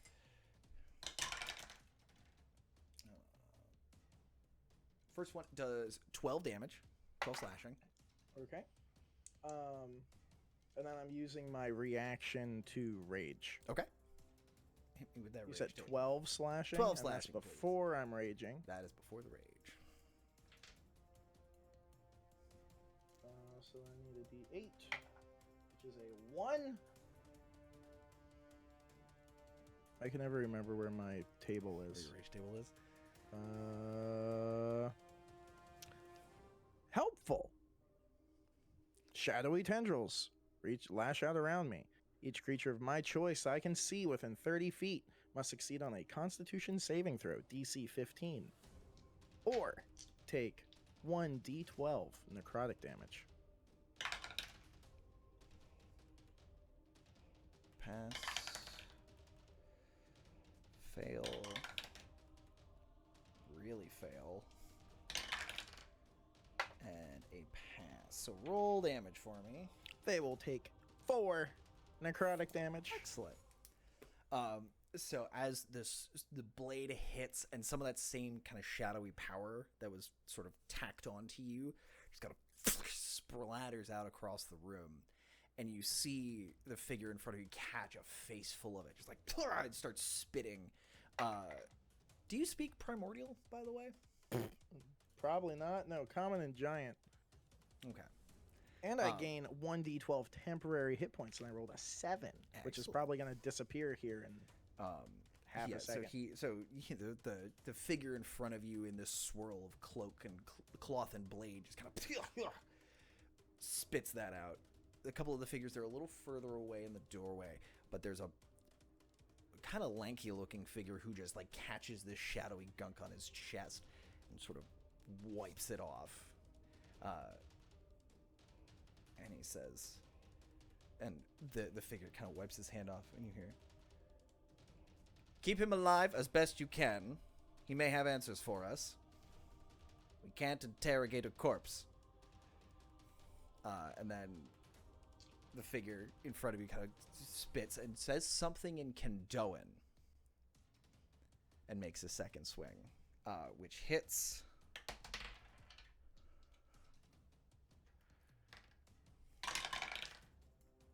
We'll do 10 slashing, reduced to 5.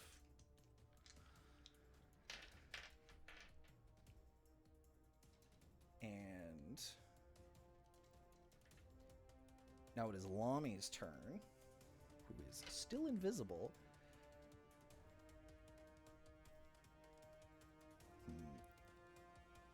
Ronan, you feel more than see Lomey sort of push you back and get in the way. And Is he a battle master? Is that what he's turned into? No, he is just a regular fighter. Oh, This okay. is more for Flavor? for a little. You feel him kind of getting in the way, and the swords are starting to swing in. But he, all of a sudden, you see the figure bringing down the swords, and they stop. And he's gonna try and basically body block. A very calm music playing. That's I do not. Ooh, a strength contest.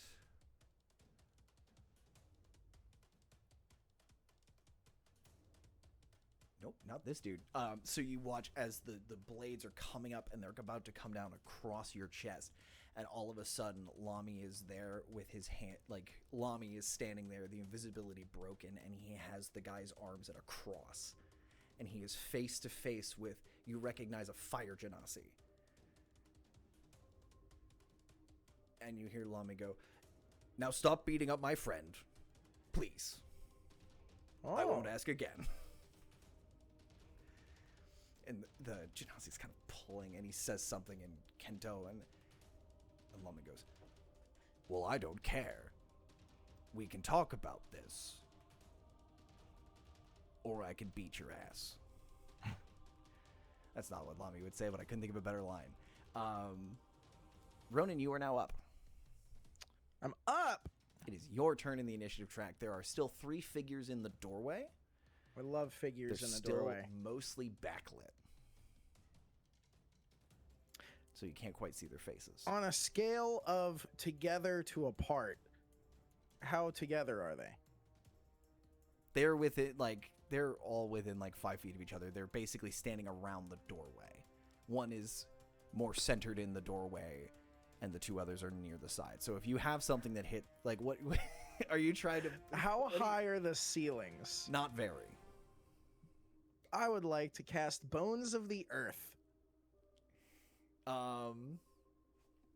Correction. Sorry. They are not... They are out in the hallway, which does have taller ceilings. What's the height on Bones of the Are Earth? they 30 feet ceilings? They are higher. They're higher? Think like Harry Potter Great Hall is where you walked in from. Oh. That ruins everything. I know, I'm the worst. They are not... I was so in- excited. For each above second.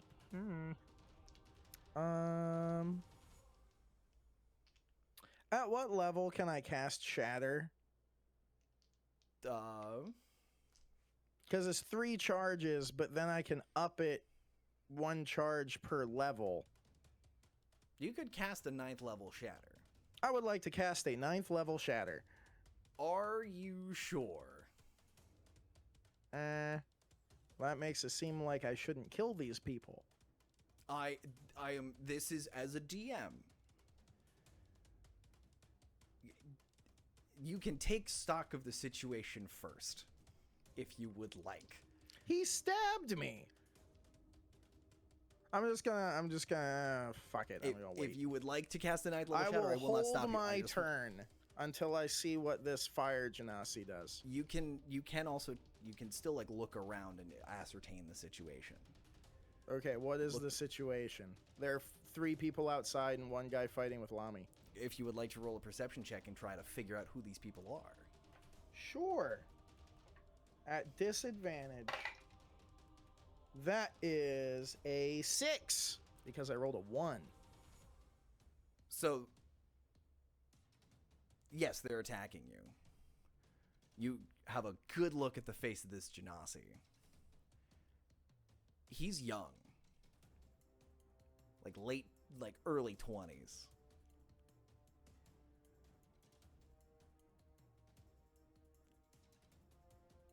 These are not... even with a 6, like looking at him and seeing what's going on, this is not a situation where you need to fight for your life. I will hold my turn to see what they do. Okay.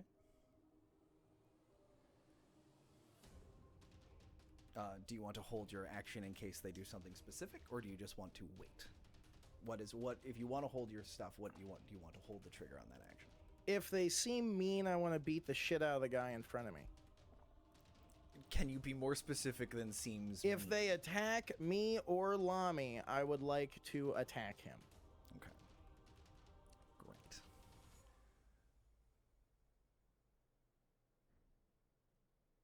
Okay. You want to say anything, or are you just going to be waiting? Talking is a free action. Talking is a free action. I take back my waiting. I am going to cast Bones of the Earth in a loop around the people outside so they cannot get away. I will not be trapped in here with them. They will be trapped in here with me. Okay. You're going out past them? You're not having the pillars come up under them? Okay. Sure. You can go ahead and whip out your hammer. Again, slamming that hammer into the ground. The entire building starts to shake. I need to roll something real quick.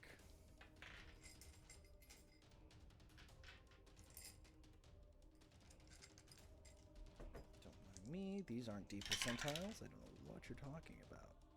Okay. So as these pillars kind of rocket up, popping tiles free from where they're standing, you start to hear way more ruckus in the hallway from where you just came from. And you're starting to hear the sound of heavy footsteps, like people are running and screaming, calling for guards, but you have successfully trapped these people in this room, or in sort of the space between you and the doorway. Cool. I'll end my turn. Okay. The taller, broader figure continuing to step forward holds up something in his hand and walks forward, and you see he is holding a sword in one hand, and in his other he is holding what looks like some sort of magical light as he walks forwards. And you recognize the shape and face of a Harvey. And it's holding up the light with the sword. And it goes, Ribaldi? Do not kill them.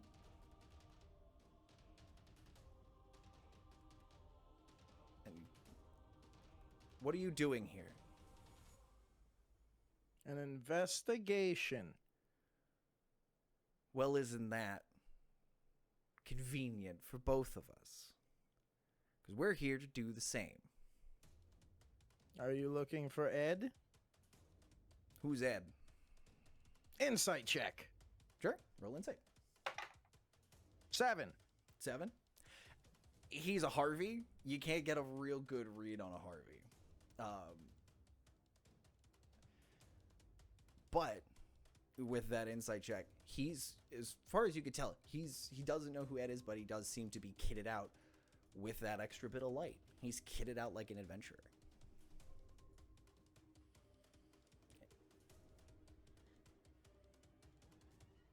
He goes, if you're willing to put down your hammer. He came in and stabbed me. Him put his things down. Lomey's like, actually, this is fine. I've got him. It's fine. We don't need to worry about this. you see the Genasi kind of twisting and like turning, trying to get free. Lomey's like, Ronan, it's fine. We can.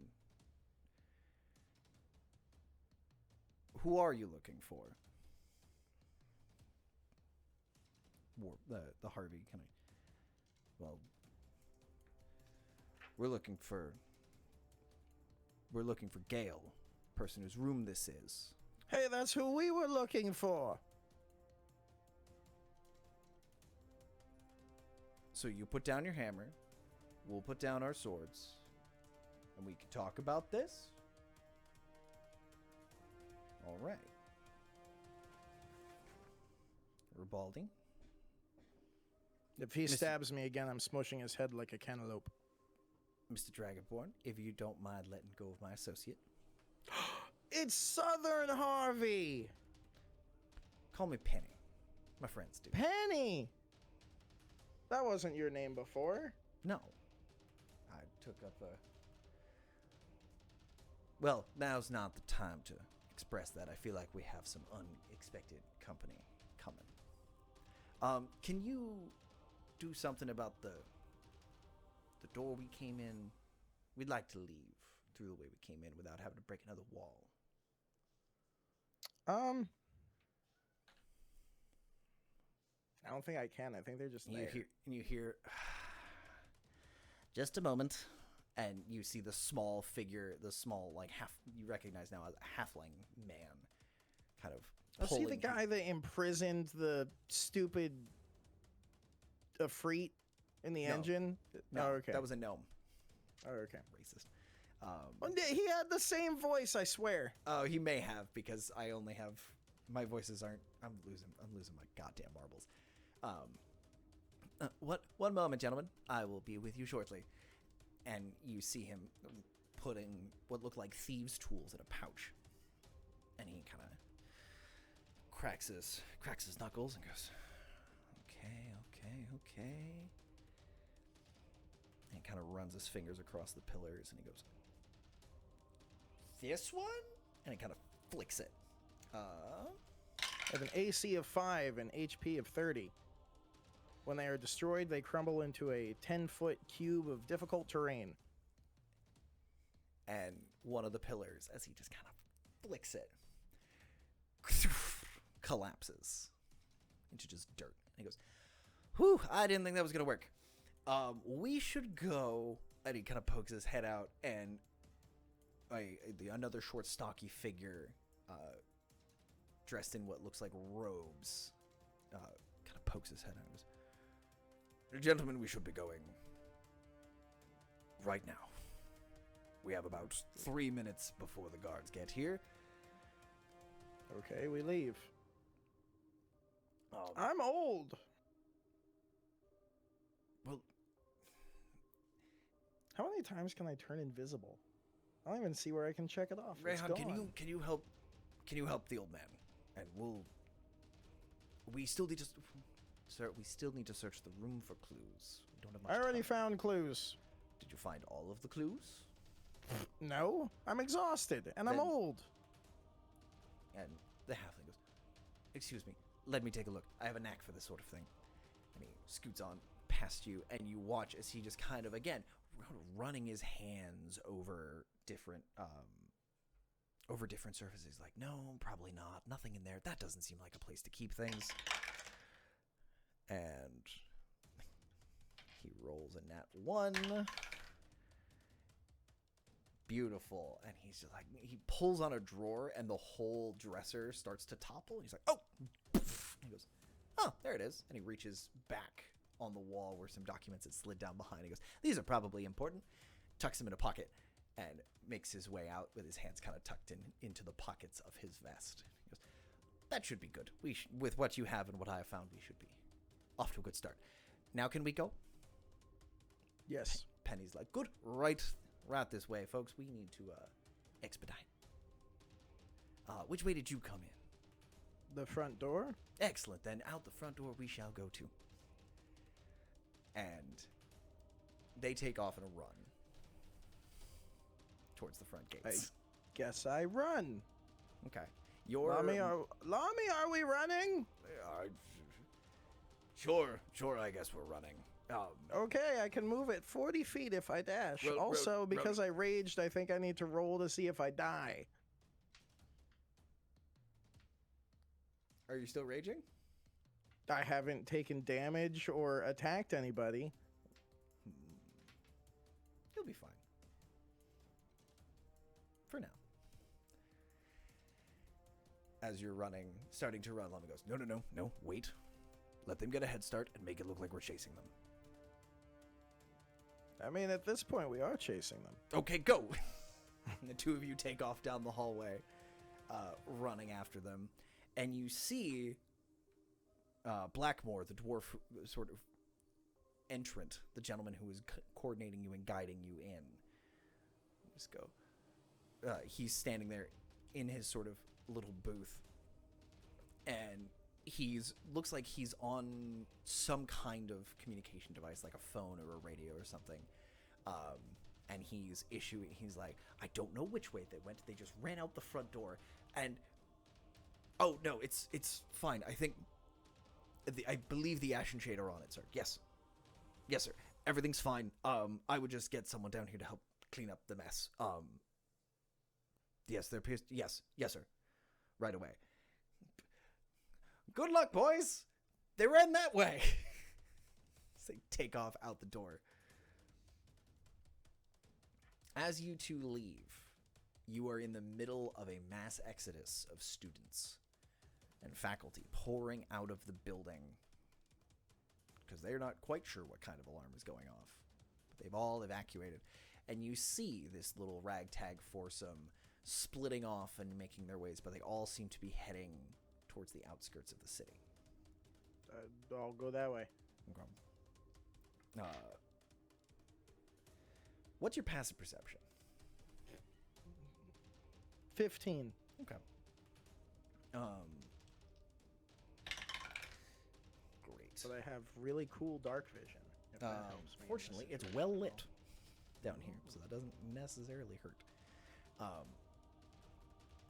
But sort of as you're making your way out and following the sort of group, in the following the throngs of people moving, once you get a little further out and people are stopping and looking at the Artificing Academy, and you notice that like windows have been broken, bits of it are a little out of shape, and you hear the choom choom choom choom choom of the guards in their suits, their armored suits, making their way in to sort of contain the area.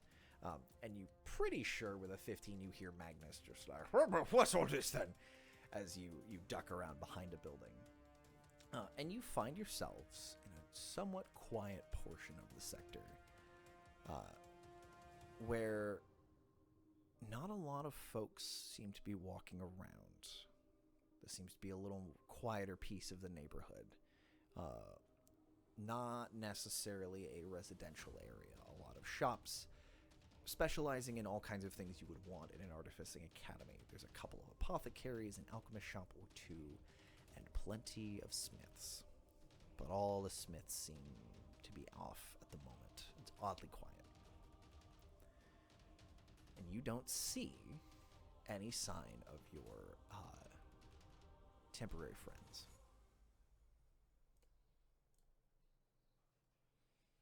Well, now what? I'm old. Well, now what? Well, Ronan, we look for... Who do you... Look, I don't know. You turned me invisible. We were just going to brush right past that. I don't know how I did that. That wasn't my fault. Well, can You do it tried again? your best. I did my best, and I protected you. Oh, you did. Just Thank yeah. you. No, you're welcome. Don't mention it, please. Never, except always. Do we? Right. Look. Do I see where they went? Roll me perception. Disadvantage. I'll have Lomey assist you since 2. he's not here. So do a straight roll. We will assume that Lomey's assisting you because you're old and tired. I rolled a 6, so 11. As you're kind of looking around, you notice a string of familiar orange-looking fabric dangling out of one of the windows before a hand reaches out and snatches it back into one of the shops. Into one of the windows of one of the shops. It's like a World War II putting out flags to make people not be quite. mad. This was a piece of fabric that got snagged on the window when somebody jumped through it and was going back to get it. I'm gonna go to the window and stick my head in. As you stick your head inside, you see this erstwhile foursome that you've encountered, sort of pulling themselves together. You see the fire genasi wrapping their bandages, wrapping their fabric sort of bands back around their arms where they had come loose. Their swords are both tucked up on their backs. And You stabbed me, you fuck! And What if it was the lady you were looking for in there and you just killed her? You just I know opened what the she looks door like. and stabbed them. I know what she looks like. She doesn't look like you. What's she look like? He goes, not like you. You haven't. I don't believe you. I'll pull my head back out the window and I'll go look for a door. The door is right next to the window, and as you pull your head out, Lomey is opening the door and walking inside. Lomey goes, "All right, so this is your little hidey hole." Penny goes, "This is our base of operations. Yes, this is where we do what heroing needs to be done. We're trying to do some good, trying to make a little name for ourselves and a little bit of coin." So why were you where we were? I was going to ask you the same question. Well, we were there because we're looking for our friend Ed, who was abducted by a giant robot chicken and is now missing. You watch as Penny takes a look over at the halfling. And the halfling goes, "Well, I mean, the chicken somewhat makes sense. We were hired to investigate the absence of Ms. Nagel by a suitor we'll call him. Just tell me the stuff. What stuff? All the secrety things that you're talking about. I was there when Penny was created. Penny knows me. We're tight. We're hip. Penny kind of looks and goes, I don't think I know you, sir. I was a lot younger. I was on the boat. You remember the boat? Well, you came to being. Harvey Dent was there. I'm assuming Dent got a different name than that. No, I believe he kept that moniker. You were on the Dragon's Diamond? I was the one that broke the engine and let the Genasi out of the bottle or the engine. Are you I am friends with King Ronan. Robbie? Yes. Oh. This is Lomey. He was either blue, copper, or bronze when you last met him. Now I don't know what he is. Green. To be completely honest, sir, most of us are trying to put that time behind us. That time sucked. Imagine being born and then being marched overland by, and I mean this with all due respect to the King of Durgavor,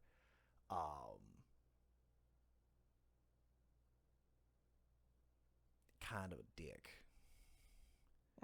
Yeah. He is very single-minded. When he gets the bit in his teeth, that appears to be the only way things go. Yep.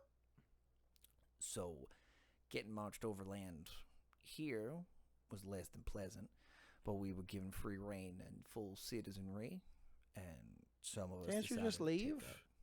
I decided to take up adventuring. Oh. Seemed like an all right thing to do.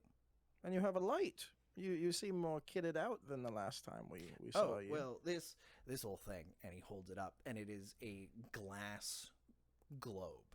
There is no metal banding. There is no real switch or indicator for it. He goes, this is just a little trinket that a friend made for me. Every once in a while you need a light in the dark, and you can't light a torch or something like that, and it fits in my pocket a little easier. But yeah, no, it's a neat little thing. But no, well, I'm glad the suck time is in the past, and you're doing good for yourself. The suck time is well into our future, probably. Who are you? The fire genasi kind of crosses his arms in the corner. I cross my arms back. I do the thing where I put my fists under my biceps, So like they a look bouncer bigger. to look a little bigger. Roll me an intimidation check, buddy. Is it disadvantage because I'm tired? I'll make it a straight roll. Because you're cheating your biology a little bit to prop up the saggy muscles. Intimidation? 17. Got an 11 plus 6. Okay. You can kind of prop it up. How does he feel about that? He kind of looks at you, sees your muscles kind of like flexing as you move, and he just kind of like looks back over at Penny. He looks away first, so you're pretty sure you won that. You won that little sparring fight. I did.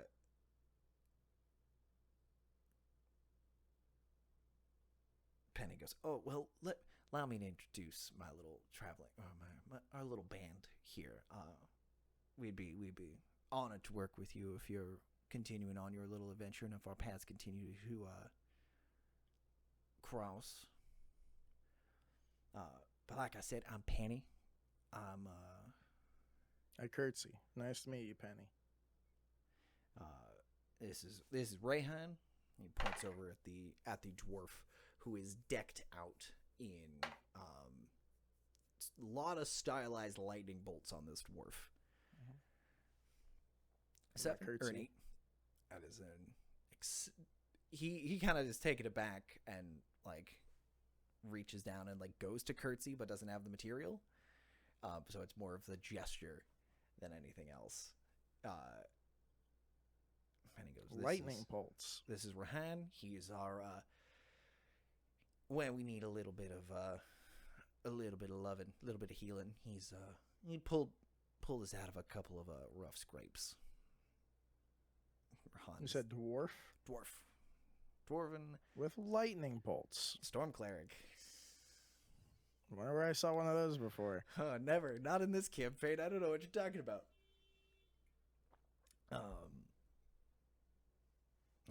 Kind of was looking around. He goes, "It's good to meet you. Appreciate you not causing too much fuss back there. Could have been messy. You seem to know what you're doing with that hammer." He goes, "This is well, you've met Ribaldi, The fire genasi. the fire genasi, and this here is our resident brains of the operation. This is Holmes Markkind." He kind of steps forward, polishing off a pair of like opera glass, like very small Ponce glasses, puts them on his nose, and goes, "It's a pleasure to meet you." Is this the roguish? This is the halfling. Halfling? Whose voice continues to escape me. It was the same as all the other short ones. Yes. But not the Irish ones. Yep, that one. Yes, I'm happy to assist. But yeah. Do I get the vibe that Holmes is a rogue?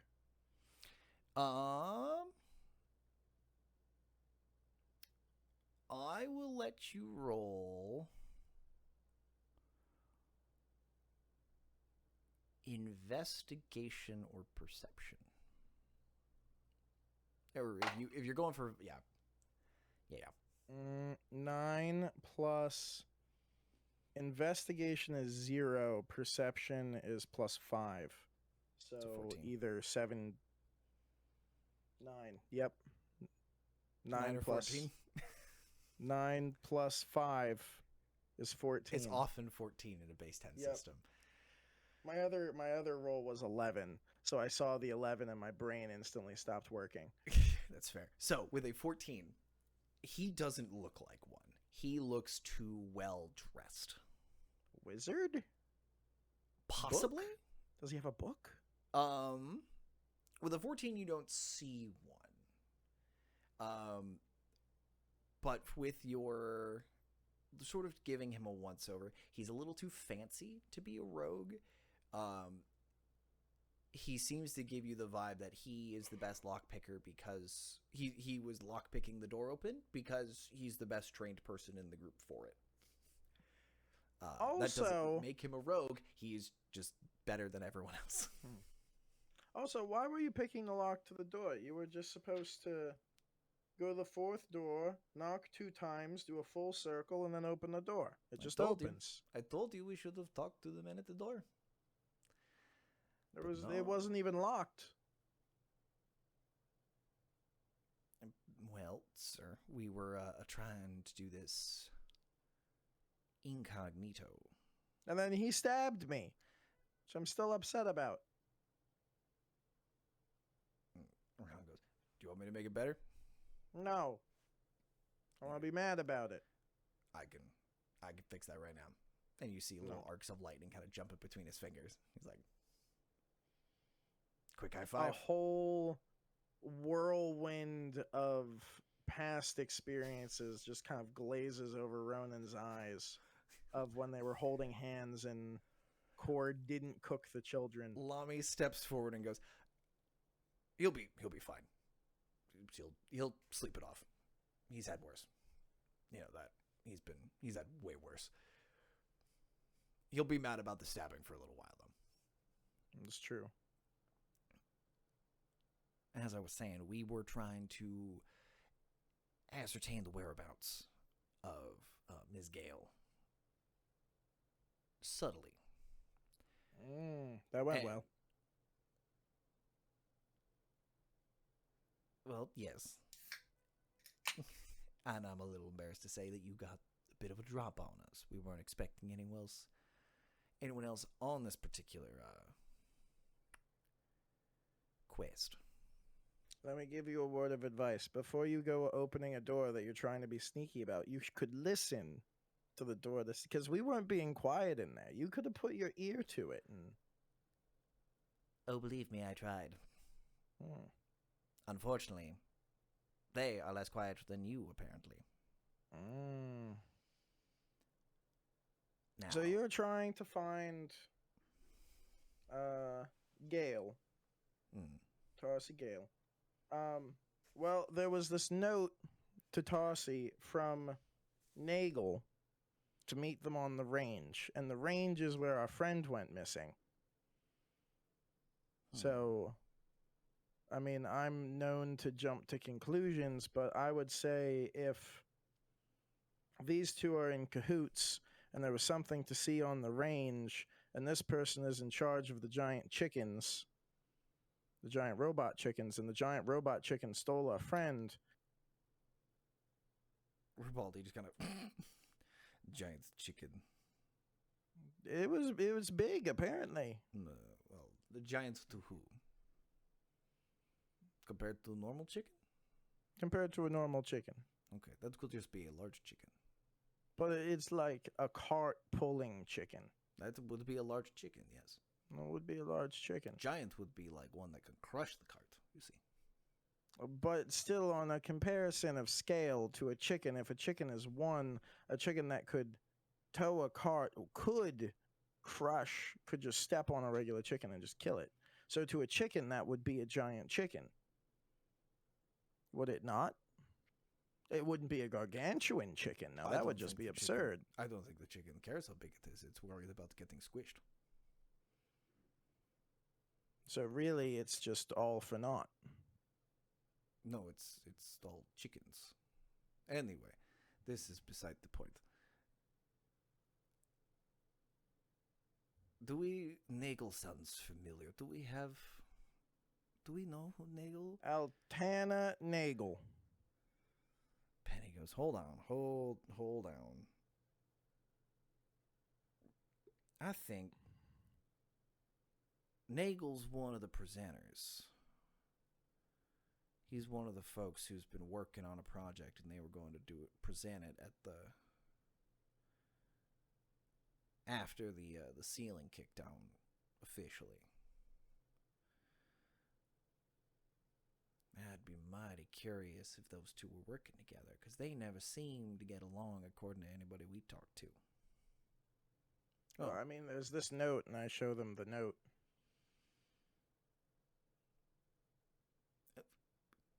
May I see that? Sure. Holmes kind of takes it over, picks it up, looks at it. This is your evidence. May I take this into the other room and analyze it? Sure. Excellent. I read it already. Yes, thank you for finding this.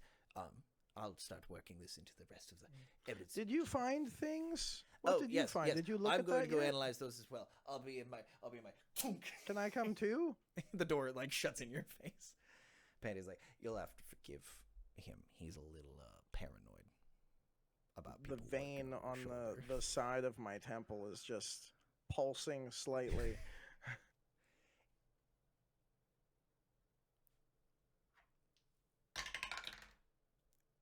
So now we just sit here and I get to stare at the dude who stabbed me? Is that what's going on? Well, not necessarily. We can. He's usually very quick about this kind of thing. He's real smart, but he's also got a luck streak.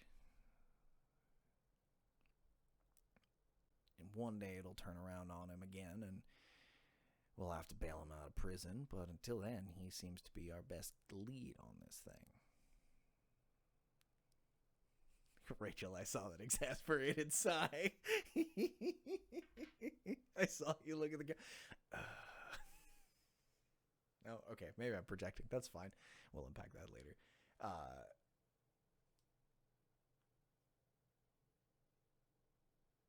But what do you know about who? Tell me more about your friend Ed.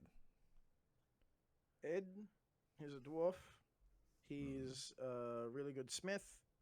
He's the son of the regent queen, somehow related to the king that King Robbie killed to then become king. I don't remember how. It was like her sister's brother's friend's ex-roommate.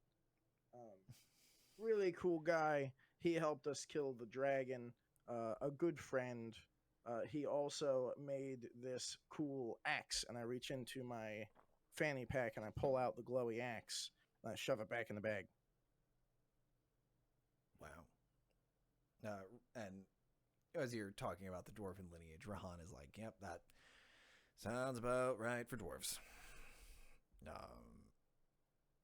He's probably a cousin of mine somewhere. But he's missing, abducted, and he can put up quite a bit of a fight, so he's also been in a drunken stupor for the past however long I was stuck in another dimension with a hag. All of them kind of stop and stare at you with that sentence. I wasn't always this pretty. No, he used to be much, much uglier.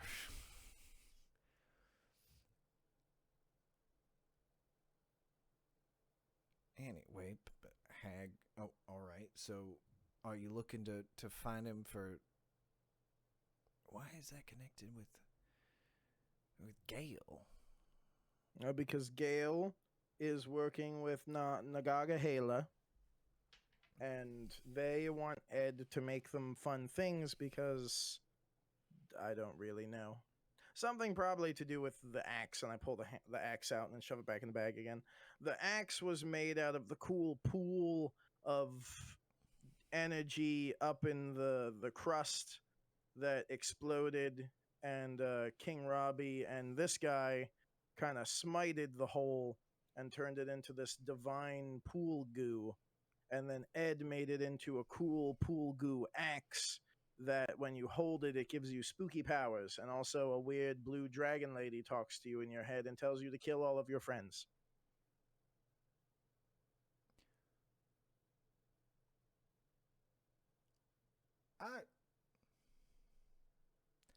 I don't quite follow, but I think they invent things. Ed made a really cool axe. They want him make axe. Put in chicken, maybe. Axe chicken. Gale's, from what we know, Gale spends all kinds of time researching in the library, trying. It's pronounced library, actually. Library. That's better. Doing all kinds of research, trying to make things on paper. She's never the person who puts steel to stone, if you know what I'm saying. Mm-hmm. Why would Ed, as you've said and as I've seen the handiwork, a master smith capable of working with all kinds of divine entities and energies, be working with her? I mean, and I point to Penny. I mean, you're the creation from steel and divine energies.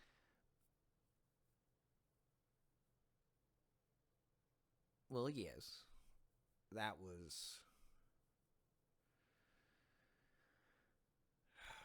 Do you think they're trying to make more? I have no idea. I just want my friend back. Well, maybe if we kind of know what's...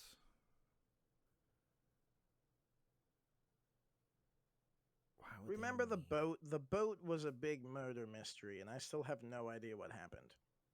I woke up and was told to get the hell off the boat. So I did. Yep.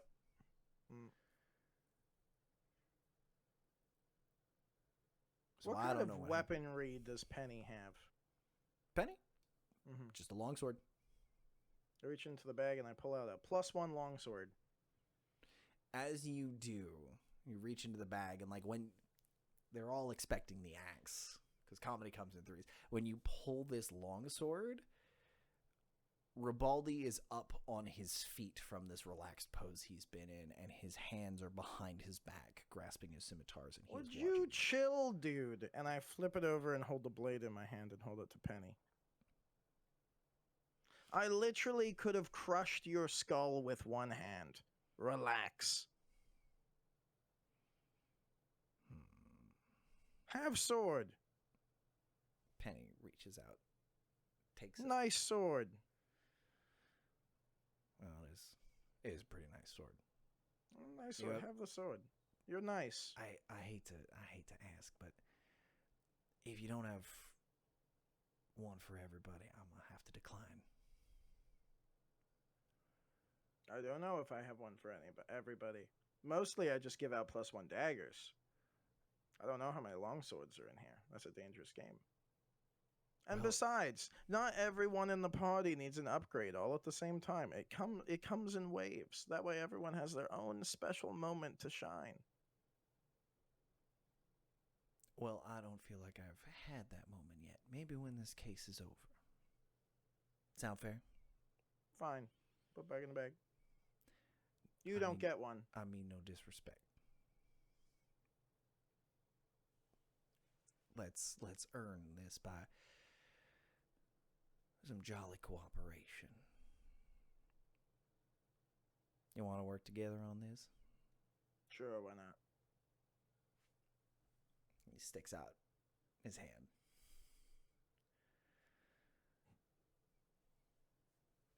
Pleasure working with you. I'm sure we'll find something. I'm sure he'll be done in a couple of... Door slams open, and Holmes comes out holding the 2 pieces of paper, and he goes, "We have a problem." I love problems. And that's where we will wrap for this evening. I'm old. You are very old, buddy. I ran a bunch. Am I dying? No, Okay, cool. you didn't run that far. But that is where we will wrap for this evening. Oh, God, it's so nice to play D&D again. Thank you both for coming, for making it and playing. I hope to God we get Josh back next week, because I'm losing my mind jumping between these characters. Real quick wrap-up stuff. Let me think about what I'm doing. Cyberpunk tomorrow. Cyberpunk is tomorrow. Yes, episode 6. The heist has already started, and if you want to watch some folks play through Cyberpunk Red, run by our dear friend, Sensationally.me, starring our very own Erica as one of the players over here on 5% Chance, we'll be doing that tomorrow at 9 p.m. Eastern Daylight Time. And then, Chris, are we blessed with some Idiot's Guide to Dayside on Sunday? Zach is the only person to have responded. It is Mother's Day. I think Now, that being said, my mother lives in Florida because I'm old and they wanted to be in the warm. So I asked before, I was like, who does more for Mother's Day than sends like a card and calls? Look at you calling. Because I'm not in a position where I can Rachel- go Rachel- visit my Rachel. my parent.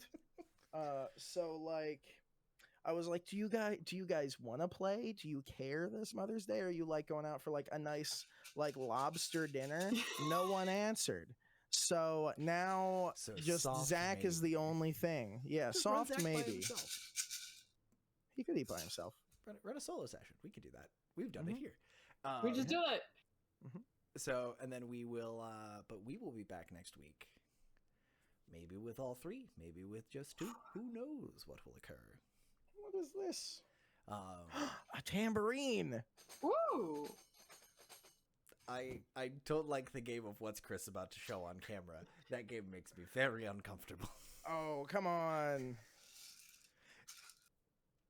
It's a good Anyway. time. But yeah, I have no idea. Okay, We'll so keep watch the keep an eye Discord, on- watch the keep Twitter. an eye on the social media stuff, and we will. Sheckler let you know when we're Woodworking. We have stickers. playing. As always, Sheckler Woodworking. Check ShecklerWoodworking.com. and use code 5, the % chance at checkout for 10% off of your sticker bundle or honestly anything else on that site. Thank you all very much for hanging out with us as we get back into our D&D groove. Thank you, Rachel. Thank you, Chris, for some lovely D&D and getting me back in the horse. And yeah, I think that's really it for us. So we will see you all next week.